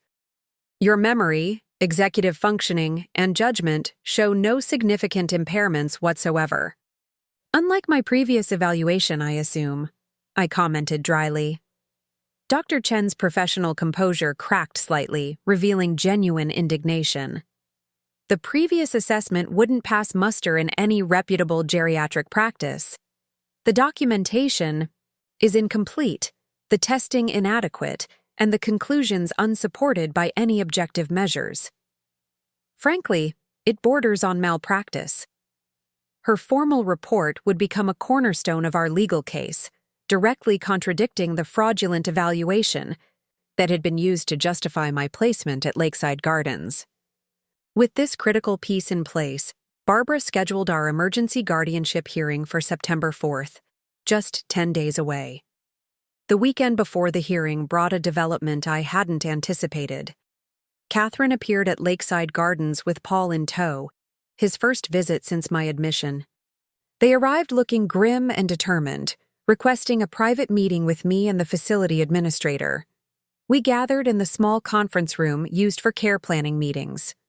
The administrator, Mrs. Phelps, seemed confused by the formal request but accommodated it, perhaps assuming it related to financial arrangements for my continued stay. "Mom," Catherine began once we were settled, "we need to discuss some changes to your care plan." I noticed she was dressed more formally than during her previous visit, a structured blazer over a silk blouse, pearl earrings, hair perfectly styled. This was Catherine in professional mode, preparing to handle a situation. "What kind of changes?" I asked, injecting just the right note of elderly anxiety into my voice. Catherine and Paul exchanged glances before she continued. "We've been exploring other options for your long-term care.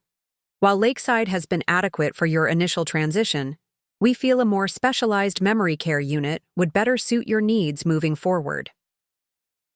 Memory care, the locked units where facilities housed residents with advanced dementia, units where visitors were restricted, where residents had even fewer rights, where chemical restraints were more commonly employed to manage difficult behaviors. Mrs. Phelps looked surprised. "Mrs. Winters hasn't displayed any wandering behaviors or significant memory issues that would necessitate memory care. Her adjustment here has been remarkably smooth." "With all due respect," Paul interjected, speaking for the first time, "we've noticed concerning changes during our visits. Confusion about financial matters, paranoid statements about money being taken, difficulty recognizing family members." I stared at him, momentarily speechless at the brazen fabrication. I had never exhibited any such symptoms, either genuinely or as part of my careful performance of mild cognitive decline. "I don't recall documenting any such symptoms," Mrs. Phelps said, flipping through my chart with a frown. "They may not be apparent to staff," Catherine explained smoothly. "Mom is quite good at hiding her confusion in brief interactions. It's during our longer family visits that these issues become evident." I realized with sudden clarity what was happening. They had discovered, or at least suspected, that something was amiss with their financial plans. Perhaps Leon's delays in processing the pension transfer had raised red flags. Perhaps they'd received notification about the independent medical evaluation. Whatever the trigger, they were moving to further restrict my autonomy before I could challenge their control. "I don't understand," I said, allowing my voice to tremble slightly. "I thought I was doing well here. I don't want to move again." Catherine reached across the table to pat my hand with rehearsed sympathy. I know change is frightening, Mom, but this is really for the best. Meadowbrook Gardens has an excellent memory care program, and they have an opening available immediately. Immediately. They wanted to move me before the guardianship hearing scheduled for September 4th. If I were transferred to a locked memory care unit, Barbara might have difficulty even accessing me for the proceedings. This seems rather sudden, Mrs. Phelps observed, her professional caution evident. Typically, a transition to memory care would follow documented cognitive decline and a formal reassessment. We have the original neurological assessment from Dr. Stevens, Paul countered, producing a folder of documents. It specifically mentions the likelihood of progressive decline requiring increased supervision. Additionally, as Mrs. Winter's legal guardians, we have the authority to make these care decisions. Mrs. Phelps accepted the folder reluctantly. I'll need to review these materials and consult with our medical director. Transitions between levels of care require proper documentation and planning. Of course, Catherine agreed smoothly. But we'd like to move quickly. Meadowbrook can only hold the space until Wednesday. Wednesday, 2 days before our scheduled guardianship hearing. The timing couldn't be more suspicious. This is all happening very fast, I protested, making a show of becoming agitated. I don't want to go to a memory place. I like it here. I know the people here. Catherine's expression hardened almost imperceptibly. Mom, you're getting upset, which only proves our point. Your emotional regulation has been declining. These outbursts are exactly why you need more specialized care. It was a masterful trap. Any objection I raised could be interpreted as evidence of confusion or agitation, further justifying their claim that I needed memory care. If I appeared too rational and articulate, they would know I'd been performing my confusion all along. If I became genuinely distressed, it would support their narrative of deterioration.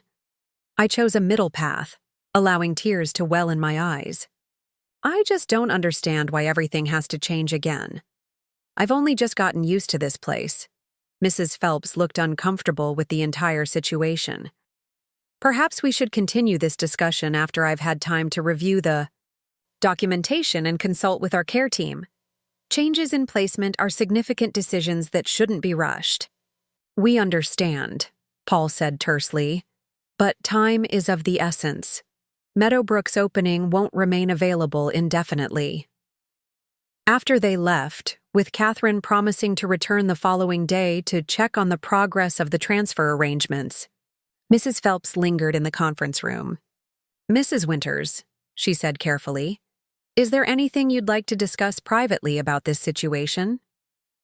I considered revealing everything: the exploitation, the pending legal proceedings, the independent medical evaluation contradicting my supposed cognitive decline. But Mrs. Phelps, while seemingly concerned, was still a facility administrator whose primary allegiance would be to avoiding legal complications for Lakeside Gardens. I'm just upset about the idea of moving, I said instead. Change is hard at my age. She nodded sympathetically. I'll review everything carefully before making any recommendations. Try not to worry too much in the meantime. As soon as I returned to my room, I retrieved the burner phone and called Barbara, explaining the situation in urgent whispers. They're trying to move you to memory care before our hearing, she summarized, her voice tight with controlled anger. This changes everything. We need to file for emergency intervention immediately. How soon can you make that happen? I asked. I'll have papers filed with the court by tomorrow morning, she promised. In the meantime, do not, under any circumstances, agree to any transfer or sign any documents Catherine or Paul present to you. And if they try to move me without my consent? Barbara's voice turned grimly determined. Tell every staff member within earshot that you do not consent to transfer. Make it clear you're being moved against your will. Use the phrase I do, not consent repeatedly. If necessary, will involve adult protective services and law enforcement. After ending the call, I sat on my bed, mind racing. The confrontation I had carefully planned, with all evidence in place and leverage secured, was now being forced prematurely. Catherine and Paul were making a desperate move to maintain control, likely suspecting that their financial house of cards was about to collapse. Gladys shuffled into the room, returning from her afternoon bingo session. She took one look at my face and asked, "What happened?" "They're trying to move me to memory care," I explained, "to a locked unit before I can challenge their guardianship." Gladys lowered herself carefully onto her bed. "Then it's time for the nuclear option, my friend." "Nuclear option?" She nodded gravely. "I've been saving this strategy for myself, but you need it more urgently." She leaned forward, lowering her voice conspiratorially. "The facility can't transfer you if you're actively being evaluated for potential medical issues. It's against regulations, creates too much liability." "What kind of medical issues?" I asked, intrigued despite my distress. Gladys smiled, a crafty, knowing smile that reminded me she had once been a formidable woman with a keen mind before age, and institutional living had dimmed her light. "Chest pain," she said simply. "Unexplained intermittent chest pain that coincidentally appears whenever transfer paperwork is presented. Not severe enough for hospitalization, but concerning enough that no responsible facility would risk a transfer without comprehensive cardiac clearance, which, conveniently, can take weeks to schedule and complete." I stared at her in amazement. "Gladys, that's brilliant," she shrugged. "When you've been in the system as long as I have, you learn its pressure points. Now, we just need to make sure Nurse Tamika is on shift when your daughter returns tomorrow. She'll understand exactly what's happening and document your symptoms appropriately." For the first time since Catherine and Paul's ambush, I felt a glimmer of hope. Between Barbara's emergency legal maneuvers and Gladys's institutional sabotage strategy, we might just buy enough time to prevent the transfer and proceed with our original plan. That night, I slept fitfully, dreams filled with locked doors, and Catherine's face looming over me saying, "It's for your own good, Mom." When morning came, I was exhausted but resolved. Today would determine whether I reclaimed my freedom or lost what little autonomy I still possessed. Tamika arrived for her shift at 7 a.m. I pulled her aside during medication distribution, explaining the situation in hurried whispers. "Memory care at Meadowbrook?" She frowned deeply. "That place is basically a warehouse with nurses. Once you're in, you're not coming out." "Exactly," I confirmed. Gladys suggested the chest pain strategy, to delay transfer. Tamika nodded immediately, understanding the plan without further explanation. "I'll document any symptoms you report. No responsible doctor would sign off on a transfer with undiagnosed cardiac issues." Armed with this backup plan, I waited for Catherine's return. The morning passed slowly, each tick of the clock in the day room stretching into infinity. I picked at my lunch without appetite, rehearsing what I would say when Catherine arrived with transfer paperwork. But Catherine didn't come. Neither did Paul. Instead, at precisely 2 p.m., Barbara Morello arrived with a court officer and Dr. Victoria Chen. "Eleanor," Barbara greeted me with barely suppressed triumph. "The judge granted our emergency petition. We have a temporary restraining order preventing any transfer from this facility pending a full guardianship review. Additionally, your daughter and son-in-law are temporarily barred from making any financial or healthcare decisions on your behalf." Relief washed over me in a dizzying wave. "They can't move me?" "They can't move you," Barbara confirmed. "In fact, they can't even visit without supervision until after the hearing." Dr. Chen stepped forward. The judge was particularly disturbed by the contrast between my evaluation and the original assessment. He's ordered a comprehensive review of Dr. Stevens' recent cases involving cognitive capacity. The court officer, a stern-faced woman in a crisp uniform, handed me an official document. "This is your copy of the restraining order, Mrs. Winters. Facility administration has already received their copy and been instructed on compliance requirements." I held the paper carefully, marveling at how this single document represented the first tangible step toward reclaiming my autonomy. After 7 weeks of performing vulnerability, of strategic patience, of careful documentation. The tide had finally turned. "What happens now?" I asked. "Now," Barbara said with satisfaction, "we prepare for Friday's hearing, and we inform your daughter and son-in-law that their game is over." The morning of the guardianship hearing dawned clear and bright. September had arrived with a merciful break in the heat, bringing crisp air that felt like a promise of change. I stood at the small window in my room, watching the facility's groundskeeper half-heartedly rake leaves from the meager lawn.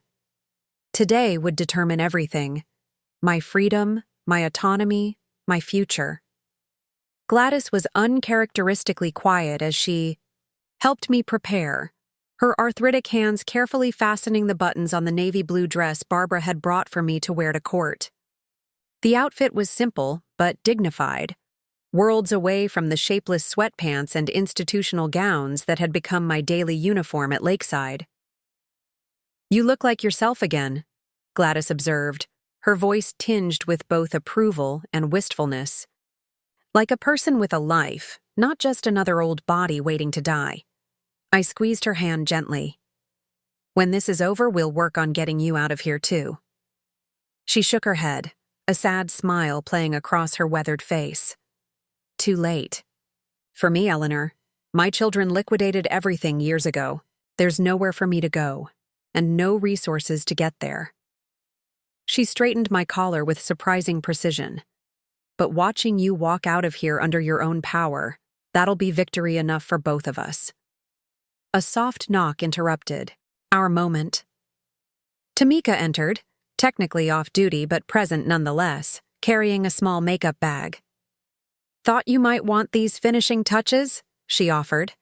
"Nothing dramatic, just enough to make sure everyone in that courtroom sees the capable woman you are, not the confused elder they're expecting."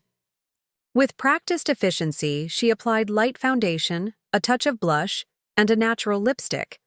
The transformation was subtle but significant, less about vanity than about presentation. In the small mirror Tamika held up, I saw not the institutional resident I'd become over the past 7 weeks, but the retired mathematics teacher, community volunteer, and independent widow I'd been before Catherine's intervention. Barbara arrived precisely at 9:30 a.m., accompanied by a court-appointed observer who would document the process of transitioning me from the facility to the courthouse. The restraining order had effectively neutralized Catherine and Paul's attempt to move me to memory care, but Barbara wasn't taking any chances. Every step of today's proceedings would be meticulously documented to prevent later claims of impropriety. "Ready?" Barbara asked, her professional demeanor softened by genuine concern. I nodded firmly. "More than ready." The facility administrator, Mrs. Phelps, met us in the lobby with a folder of discharge paperwork. Her expression was carefully neutral, but I detected an undercurrent of discomfort. The emergency restraining order had placed Lakeside Gardens in an awkward position, complicit in a potentially improper guardianship arrangement, but legally obligated to cooperate with its dissolution. "These are your personal belongings inventory and medication lists," she explained, handing me the folder. "The court will need to see that proper discharge protocols were followed." "Thank you," I replied, accepting the documents. "And thank you for your cooperation during this difficult situation." A flicker of genuine emotion crossed her face. "Mrs. Winters, I want you to know that had we been aware of the circumstances surrounding your admission, we would have followed exactly the same procedures," I finished for her, not unkindly. "Because the paperwork was in order, and the system is designed to process rather than question." She didn't contradict me, which was confirmation enough. As we walked toward the exit, several staff members and residents gathered to watch. Tamika gave me a subtle thumbs up. Kristen from Activities called out a cheerful, "Good luck." Gladys stood in the doorway of the day room, her thin frame surprisingly straight, a fierce pride in her roomy eyes as she witnessed what she had been denied, an escape with dignity. The September air felt intoxicating after weeks of institutional staleness. I paused briefly on the sidewalk, filling my lungs with its freshness, before allowing Barbara to guide me to her waiting car. The court-appointed observer, a quiet woman named Ms. Ramirez, documented each step with clinical precision. "The hearing is scheduled for 11 a.m., Barbara explained as we drove toward the downtown courthouse. "Judge Malcolm Hernandez is presiding. He's known for his strong positions on elder rights and has a history of skepticism toward guardianship petitions." "And Catherine and Paul?" I asked. "Will they be there?"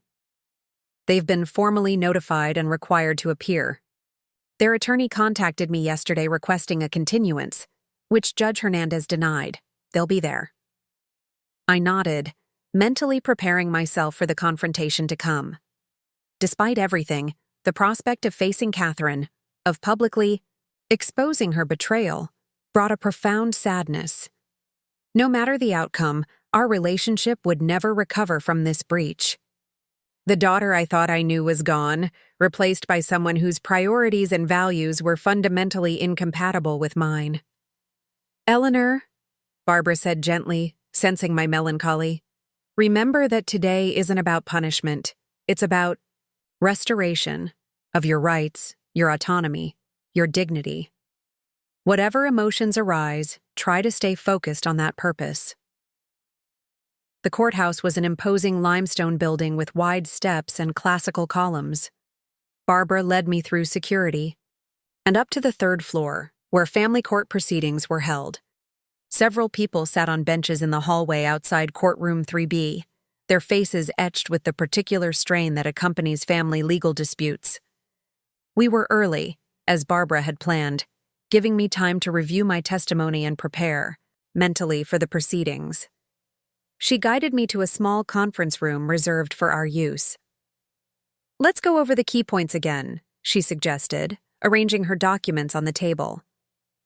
"The judge will want to hear directly from you about several matters." For the next 40 minutes, we rehearsed my responses to likely questions about my cognitive capacity, my understanding of financial matters, my awareness of property values and investments, and my ability to make informed healthcare decisions. Barbara emphasized that I should speak clearly and directly, without emotional flourishes that might undermine my presentation as a rational, capable adult. At 10:50 a.m., Ms. Ramirez indicated it was time to enter the courtroom. As we gathered our materials, Barbara's assistant appeared at the door, slightly breathless. "They're here," she reported. Catherine and Paul just arrived with their attorney, Martin Greaves from Greaves and Whitfield.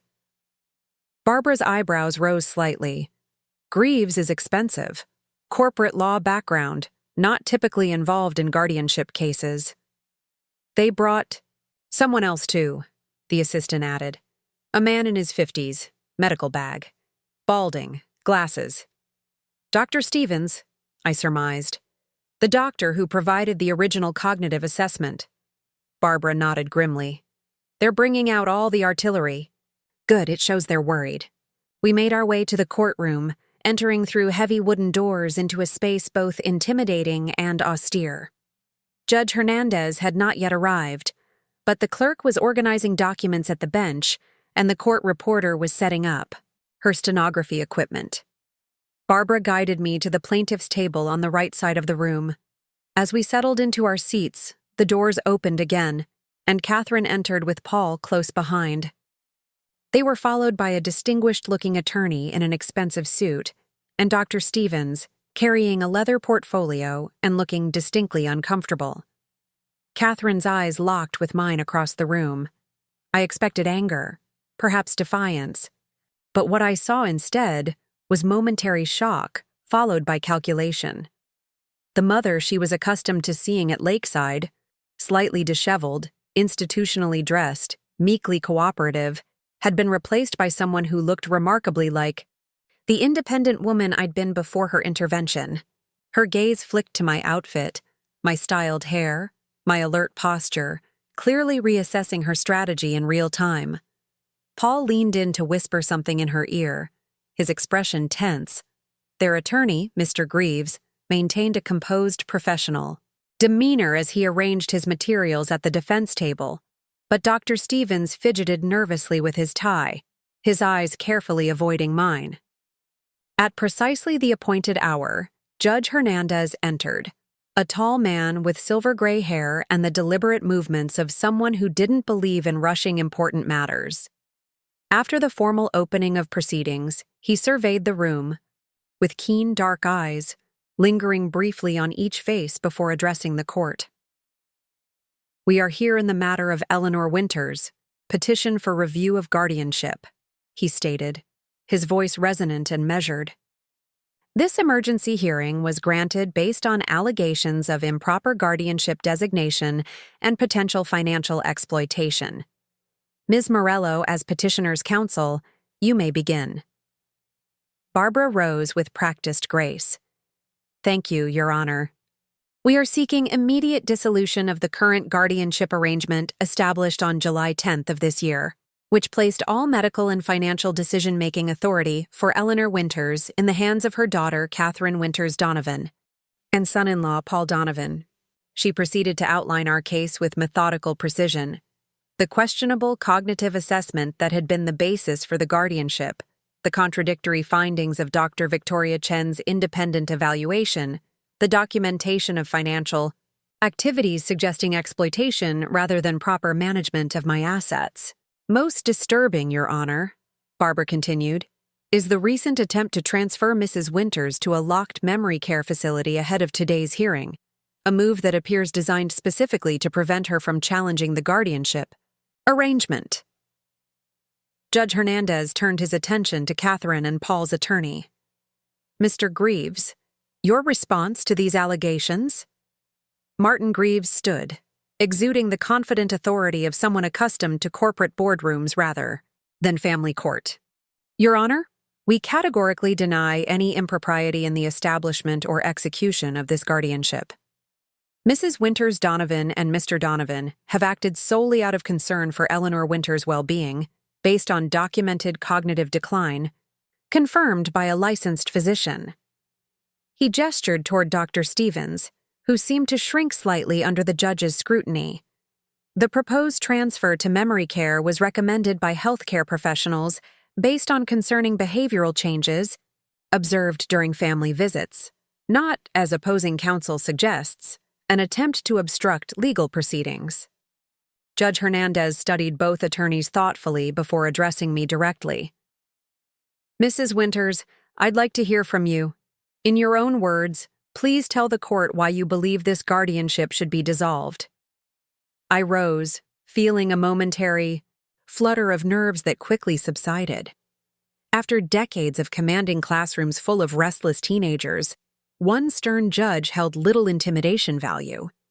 "Your Honor, the guardianship should be dissolved because it was established under false pretenses, has been used primarily to gain control of my assets rather than ensure my welfare, and is unnecessary given my full cognitive capacity and ability to manage my own affairs." My voice was steady, my diction clear. From the corner of my eye, I saw Catherine shift uncomfortably in her seat. "The cognitive assessment that formed the basis for this guardianship was conducted by Dr. Stevens, who spent less than 15 minutes with me and administered no standardized cognitive tests. He asked me a few basic questions about the date and the president, then declared me incapable of independent decision-making." Dr. Stevens stared fixedly at the table, his discomfort increasingly evident. "Since being placed at Lakeside Gardens," I continued, "my daughter has visited infrequently, approximately once every 2 weeks for less than an hour each time. During these visits, she has never consulted me about my preferences regarding my care, my home, or my finances. Instead, she has proceeded with renovating and preparing my house for sale without my meaningful consent, restricted my access to my grandson, and most recently, attempted to access some $60,000 from my pension funds for what she described as a temporary bridge loan related to her purchase of a luxury apartment." Judge Hernandez listened attentively, occasionally making notes. When I finished, he asked, "Mrs. Winters, are you aware of the current value of your home, Your monthly expenses and the status of your investment accounts? Yes, Your Honor. My home at 542 Maple Street has a current market value of approximately $700,000, based on recent comparable sales in the neighborhood. My monthly expenses prior to facility placement averaged $2,800, including utilities, property taxes, insurance, groceries, and medical costs not covered by Medicare. My investment portfolio, managed by Leon Friedman at Capital Horizon Advisors, has a current value of approximately $2 million, primarily in a diversified mix of mutual funds, bonds, and selective real estate investments. Catherine's head snapped up at this last detail, her expression a mixture of surprise and dismay. She clearly hadn't known the full extent of my investments, only the more conservative accounts I had occasionally mentioned over the years. The testimony continued, with Dr. Victoria Chen providing expert opinion on my cognitive capacity, and Leon Friedman detailing Catherine's attempts to access my accounts. But the most damning testimony came from an unexpected source. Miles, my 16-year-old grandson, had asked to speak, and Judge Hernandez had agreed to hear him briefly. Miles took the stand looking both nervous and determined in a slightly too large dress shirt and tie. Catherine appeared genuinely shocked by his presence, clearly unaware that he had planned to testify. Miles, please tell the court about your interactions with your grandmother before and after her placement at Lakeside Gardens, Judge Hernandez instructed gently. Miles straightened his shoulders. Before all this happened, I saw Grandma at least once a week. She helped me with my advanced math homework, attended my baseball games, and we had Sunday dinners together regularly. She was completely normal, remembered everything, managed her house perfectly, and was always the one who remembered everyone's appointments and important dates. He glanced at me, then continued.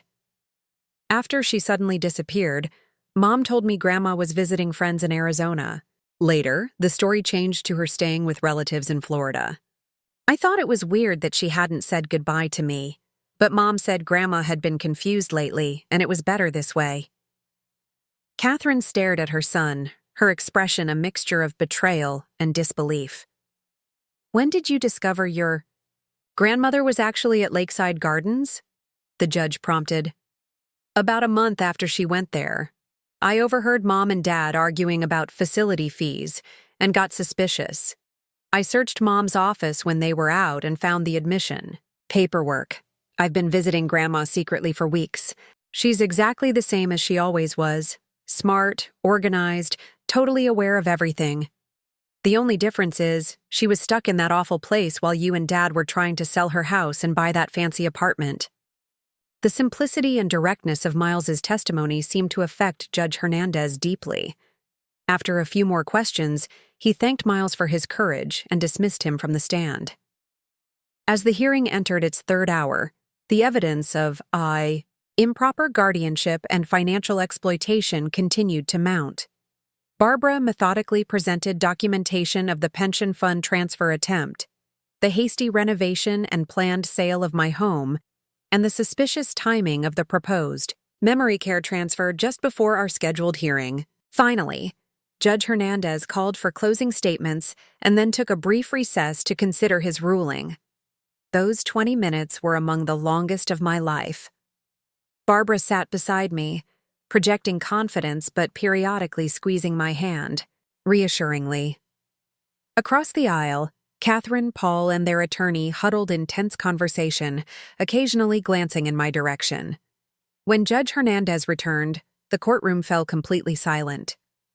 Having reviewed all testimony and evidence in this matter, he began, I find compelling proof that the guardianship of Eleanor Winters was established under questionable circumstances, based on an inadequate medical assessment, and has subsequently been executed in a manner suggesting financial exploitation rather than protection.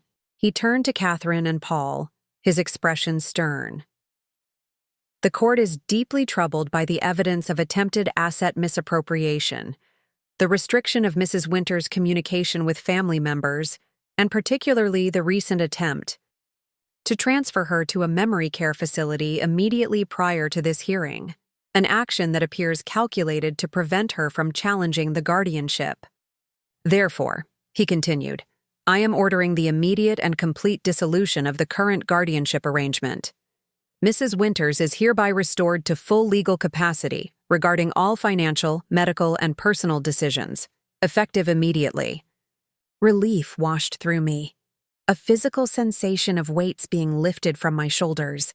7 weeks of strategic patience, of careful documentation, of performing the compliance expected of me while building the case for my liberation, all culminating in this moment of vindication. But Judge Hernandez wasn't finished. Additionally, I am ordering a freeze on all financial accounts previously controlled by Catherine Winters Donovan and Paul Donovan as guardians, pending a full forensic accounting of transactions made during the guardianship period. Any funds already transferred or spent will need to be fully documented and justified. Catherine paled visibly. Paul placed a steadying hand on her arm. The court is also referring this matter to the district attorney's office for review of potential charges related to financial exploitation of an elder, as well as to the state medical board regarding Dr. Stevens's evaluation practices. He looked directly at me. Mrs. Winters, you are free to return to your home immediately. The court will issue an order preventing any sale or transfer of your property without your explicit consent. I am also granting a temporary restraining order preventing Catherine Winters Donovan and Paul Donovan from accessing your residence or financial accounts without court approval. With a decisive tap of his gavel, Judge Hernandez concluded the proceedings. This hearing is adjourned. As people began to rise and gather their belongings, I remained seated, momentarily overwhelmed by the finality of the judge's ruling. After weeks of uncertainty and restraint, the sudden restoration of my freedom required a moment to process. Barbara squeezed my hand.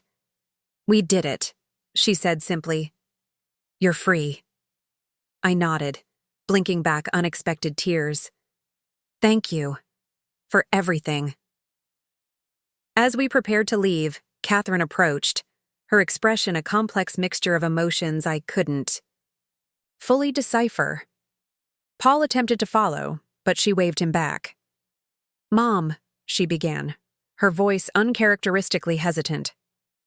I never meant— Please don't, I interrupted quietly. Not here, not now. Whatever explanations or justifications you want to offer, today isn't the time. She flinched slightly but pressed on. What happens now? With us, I mean. The question contained multitudes. Was she asking about our relationship, about potential criminal charges, about financial restitution? Perhaps all of these. I don't know, I answered honestly. But whatever happens, it will be on my terms, not yours. For the first time in months, that choice belongs to me. Catherine nodded slowly, something like genuine regret flickering across her face. And Miles? Miles is welcome in my home anytime. That has never changed. She seemed about to say more, but Mr. Greaves approached, placing a cautioning hand on her shoulder. After a moment's hesitation, she turned and walked away, joining Paul at the courtroom door. As they left, Miles appeared, having waited outside during the judge's ruling. He rushed to embrace me, his gangly teenage frame enveloping me in a hug that contained all the worry and relief he'd been carrying. You did it, Grandma, he whispered fiercely. You beat them. I held him close, savoring the simple joy of embracing my grandson without institutional supervision or time constraints. No, Miles, we did it. I couldn't have managed without your help. 3 weeks later, I stood in my living room on Maple Street, surveying the changes Catherine and Paul had made during my absence. The warm oak flooring I had loved had been replaced with trendy gray laminate. My comfortable, if slightly worn, furniture had disappeared, replaced by staged pieces meant to appeal to potential buyers. Family photos had been removed, walls repainted in the bland neutrals that realtors always recommend. It no longer felt entirely like my home, but I was determined to reclaim it. With Miles's help, I had begun restoring personal touches. My collection of mathematics books returned to the shelves, my grandmother's quilt draped over the back of the new sofa, fresh flowers from my garden arranged in the crystal vase Robert had given me on our 25th anniversary. Barbara had kept me updated on the legal proceedings.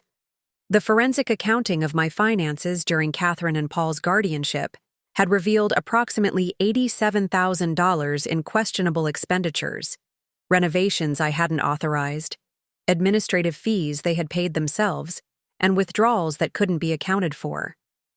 The district attorney was reviewing the case for potential criminal charges, though I had mixed feelings about seeing my daughter prosecuted. My thoughts were interrupted by the doorbell. Through the frosted glass panels beside the front door, I recognized Leon's distinctive silhouette. He had been instrumental in helping me reestablish control of my accounts and had promised a final update on the Riverside Tower situation. "Eleanor," he greeted me warmly as I opened the door. "You're looking well. Freedom clearly agrees with you." "Freedom and proper shampoo," I replied wryly, ushering him inside. The institutional variety was particularly harsh. We settled, in the kitchen, the one room Catherine hadn't completely transformed, and I poured coffee into the familiar mugs that had somehow survived the renovations. "I have interesting news," Leon began, accepting his cup. "Catherine and Paul received formal eviction proceedings yesterday from Riverside Towers management." I raised an eyebrow. "Eviction? I thought they hadn't completed the purchase yet." "They hadn't finalized, but they'd been permitted early occupancy while the financing details were supposedly being resolved. They've been living there for nearly 2 weeks, moving in furniture, establishing utilities, the works." "And now they're being evicted," I said, digesting this development. "On what grounds?" Leon smiled slightly. "Misrepresentation on their financial application. Specifically claiming access to assets that weren't legally theirs, namely, your pension and proceeds from your house sale." I sipped my coffee thoughtfully. They must be devastated. That apartment represented everything they wanted: status, luxury, the right address. "They've requested a meeting with the building owner to plead their case," Leon continued. "It's scheduled for tomorrow morning at 10 a.m. in the management office." "And will the owner attend?" Leon's smile widened. "The owner's representative certainly will." The Riverside Towers management office was designed to impress: leather seating, marble floors, tasteful artwork suggesting exclusive living. I arrived 15 minutes early, dressed in a well-tailored pantsuit that Barbara had helped me select for precisely this occasion. Leon met me in the lobby, reviewing final details before escorting me to the conference room where Catherine and Paul waited. When we entered, their expressions transformed from anxious anticipation to stunned disbelief. Catherine half rose from her chair, then sank back down. Paul's mouth actually hung open for a moment before he managed to close it. "Mom?" Catherine finally managed. "What are you doing here?" "Good morning, Catherine, Paul," I greeted them calmly, taking a seat across the conference table. "I believe you requested this meeting to discuss your eviction notice." Paul glanced between Leon and me, confusion evident. You work for Riverside Management now?" "Not exactly," Leon interjected smoothly. "Mrs. Winters is here, as the owner's representative." A moment of silence as they processed this statement. "The owners?" Catherine began, then stopped, realization dawning slowly across her face. "You own Riverside Towers?" "Winter Investments LLC owns Riverside Towers," I corrected her. "I am the majority shareholder of Winter Investments." Paul's face flushed, a deep red. "That's impossible. This building was owned by Lakewood Development Group." "A subsidiary of Winter Investments," Leon explained, his tone professionally detached. "The acquisition was completed while Mrs. Winters was at Lakeside Gardens, Quite a coincidence, really. Catherine stared at me, seemingly unable to reconcile the mother she had institutionalized as cognitively impaired with the woman now revealed to control a multi-million-dollar property investment. "How long?" she finally asked. "How long? Have you been planning this?" "I've been investing in commercial real estate for nearly 20 years, I replied truthfully. Your father always emphasized diversification. The specific acquisition of this building, however, was a more recent decision, made after I overheard your discussion about my being a burden and your plans to gain control of my assets." Paul looked like he might be ill. "So this eviction is revenge?" I shook my head slowly. "No, Paul. It's consequence. The eviction is based on genuine misrepresentation in your financial application. You claimed access to assets that were never yours to control." "What do you want?" Catherine asked, her voice small. "To humiliate us? To make us homeless?" "What I want," I said carefully, "is recognition of boundaries. You attempted to take my home, my freedom, and my dignity. You nearly succeeded. I'm not interested in revenge, but I am interested in justice and accountability." I placed a folder on the table between us. "This contains a proposed resolution. You will repay the $87,000 in misappropriated funds from my accounts. You will complete 6 months of community service at a local elder care advocacy organization. You will attend family counseling with Miles, who has been deeply affected by your actions." They stared at the folder without touching it. "In return," I continued, "I will not press criminal charges, though I cannot control whether the district attorney chooses to pursue them independently. And I will permit you to remain in your apartment under a revised lease agreement with rent adjusted to a fair market rate without the ownership option you had originally negotiated." Catherine finally reached for the folder with trembling hands. "Why would you do this, after everything we did?" "Because punishment isn't my purpose," I answered simply. "Restoration is, not just of my life, but of whatever might be salvageable in our family. Miles deserves that attempt, even if none of us are certain of its success." I stood, signaling that the meeting was concluding. "You have 48 hours to consider these terms. If you choose not to accept them, the eviction will proceed, and I will support whatever charges the district attorney recommends." As I turned to leave, Catherine spoke again, her voice catching. "Mom, did you ever consider that we might have actually been concerned about you? That it wasn't all just about money?" I paused at the door, looking back at my daughter, this person I had raised, loved, and ultimately failed to truly know. "I believe you told yourself a story where your actions were justified by concern. But true concern doesn't lead to exploitation. It doesn't prioritize acquisition over care. It doesn't lie to a child about his grandmother's whereabouts." With that, I left them to consider their options and their choices, just as I was now free to consider mine. 6 months later, my garden was beginning to recover from the neglect it had suffered during my absence. New dahlia bulbs promised spring blooms, and the rose bushes had been carefully pruned back for winter. Inside, my house had gradually returned to being my home, redecorated not with designer trends, but with the comfortable furnishings and meaningful objects that told the story of my life.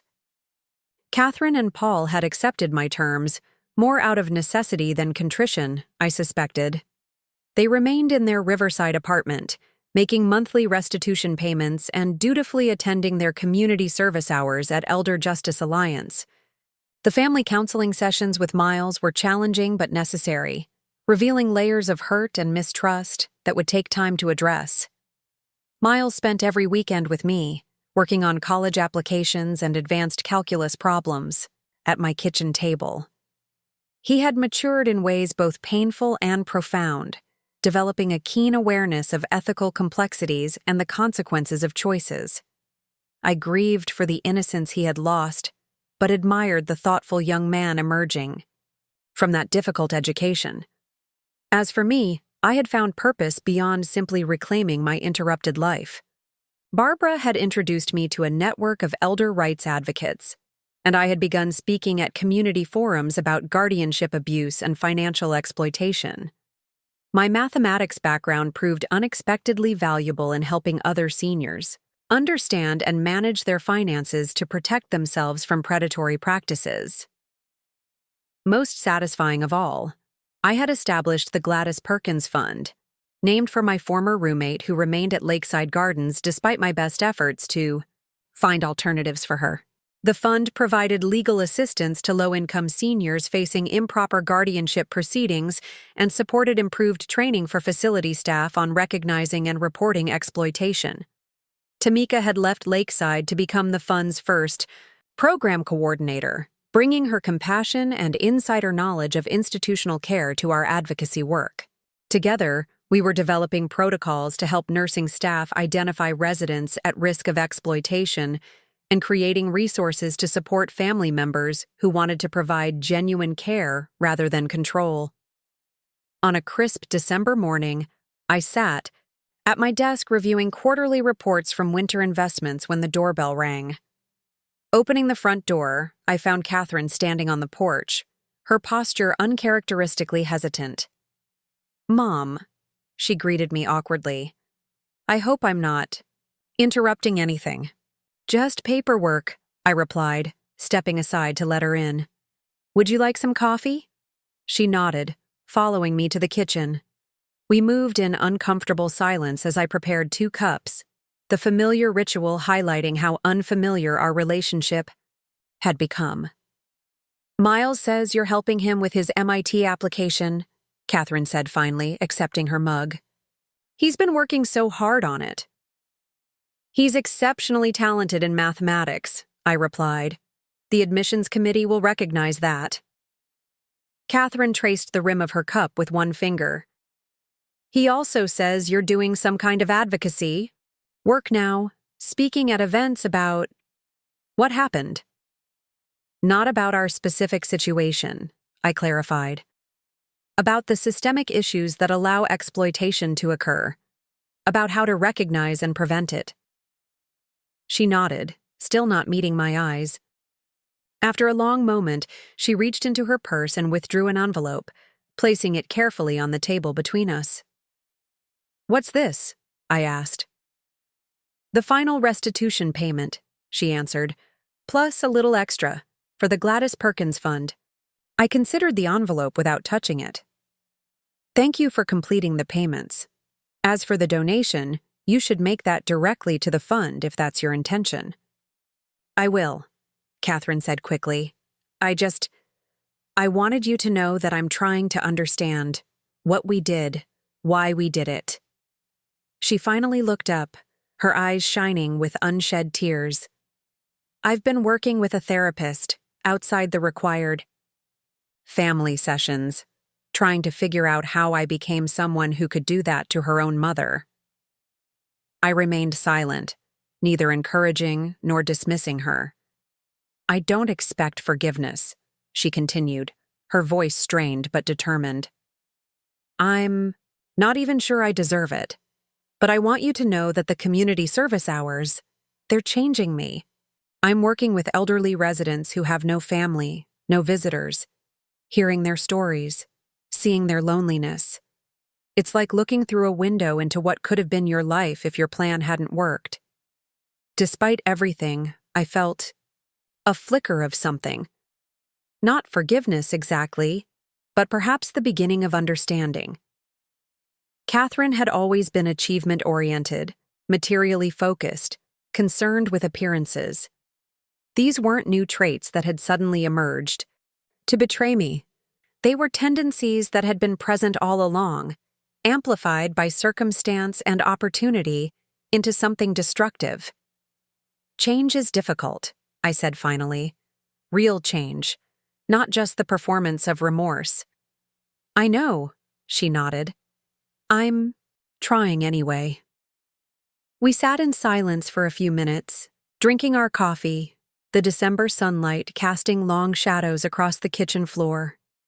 There was no miraculous reconciliation, no tearful embrace to instantly heal the breach between us. Instead, there was simply acknowledgement of harm done, of consequences accepted, of the long, uncertain road toward whatever relationship might eventually be possible. As Catherine prepared to leave, she paused at the door. Miles told me something that I can't stop thinking about. He said you never once during that whole time at Lakeside expressed hatred toward us, not even when you were planning your legal case. How is that possible? I considered her question carefully. Hatred requires energy I couldn't afford to spare. I needed all my resources focused on reclaiming my freedom and restoring my life. Besides, I added, meeting her gaze directly, hatred damages the vessel that contains it far more than the object it's directed toward. That's a mathematics lesson too, the conservation of emotional energy. A ghost of a smile touched her lips. Always the teacher. Always, I agreed. After she left, I returned to my desk by the window, watching the winter birds at the feeder, in my backyard. Life after 72 had taken turns I never could have anticipated, some devastating, some unexpectedly enriching. The betrayal had altered me, certainly, but it hadn't defined me. Instead, it had revealed strengths I hadn't known I possessed and opened doors to purpose I might never otherwise have discovered. I opened my laptop and continued working on my presentation for next week's Elder Justice Conference. The title, slide displayed a simple question. Who defines your worth? Below it, I had placed a single line of text, not an answer, but an invitation to those who would listen. Not your age, not your bank account, not others' expectations, but the dignity with which you insist on living life on your own terms. Up next, you've got 2 more standout stories right on your screen.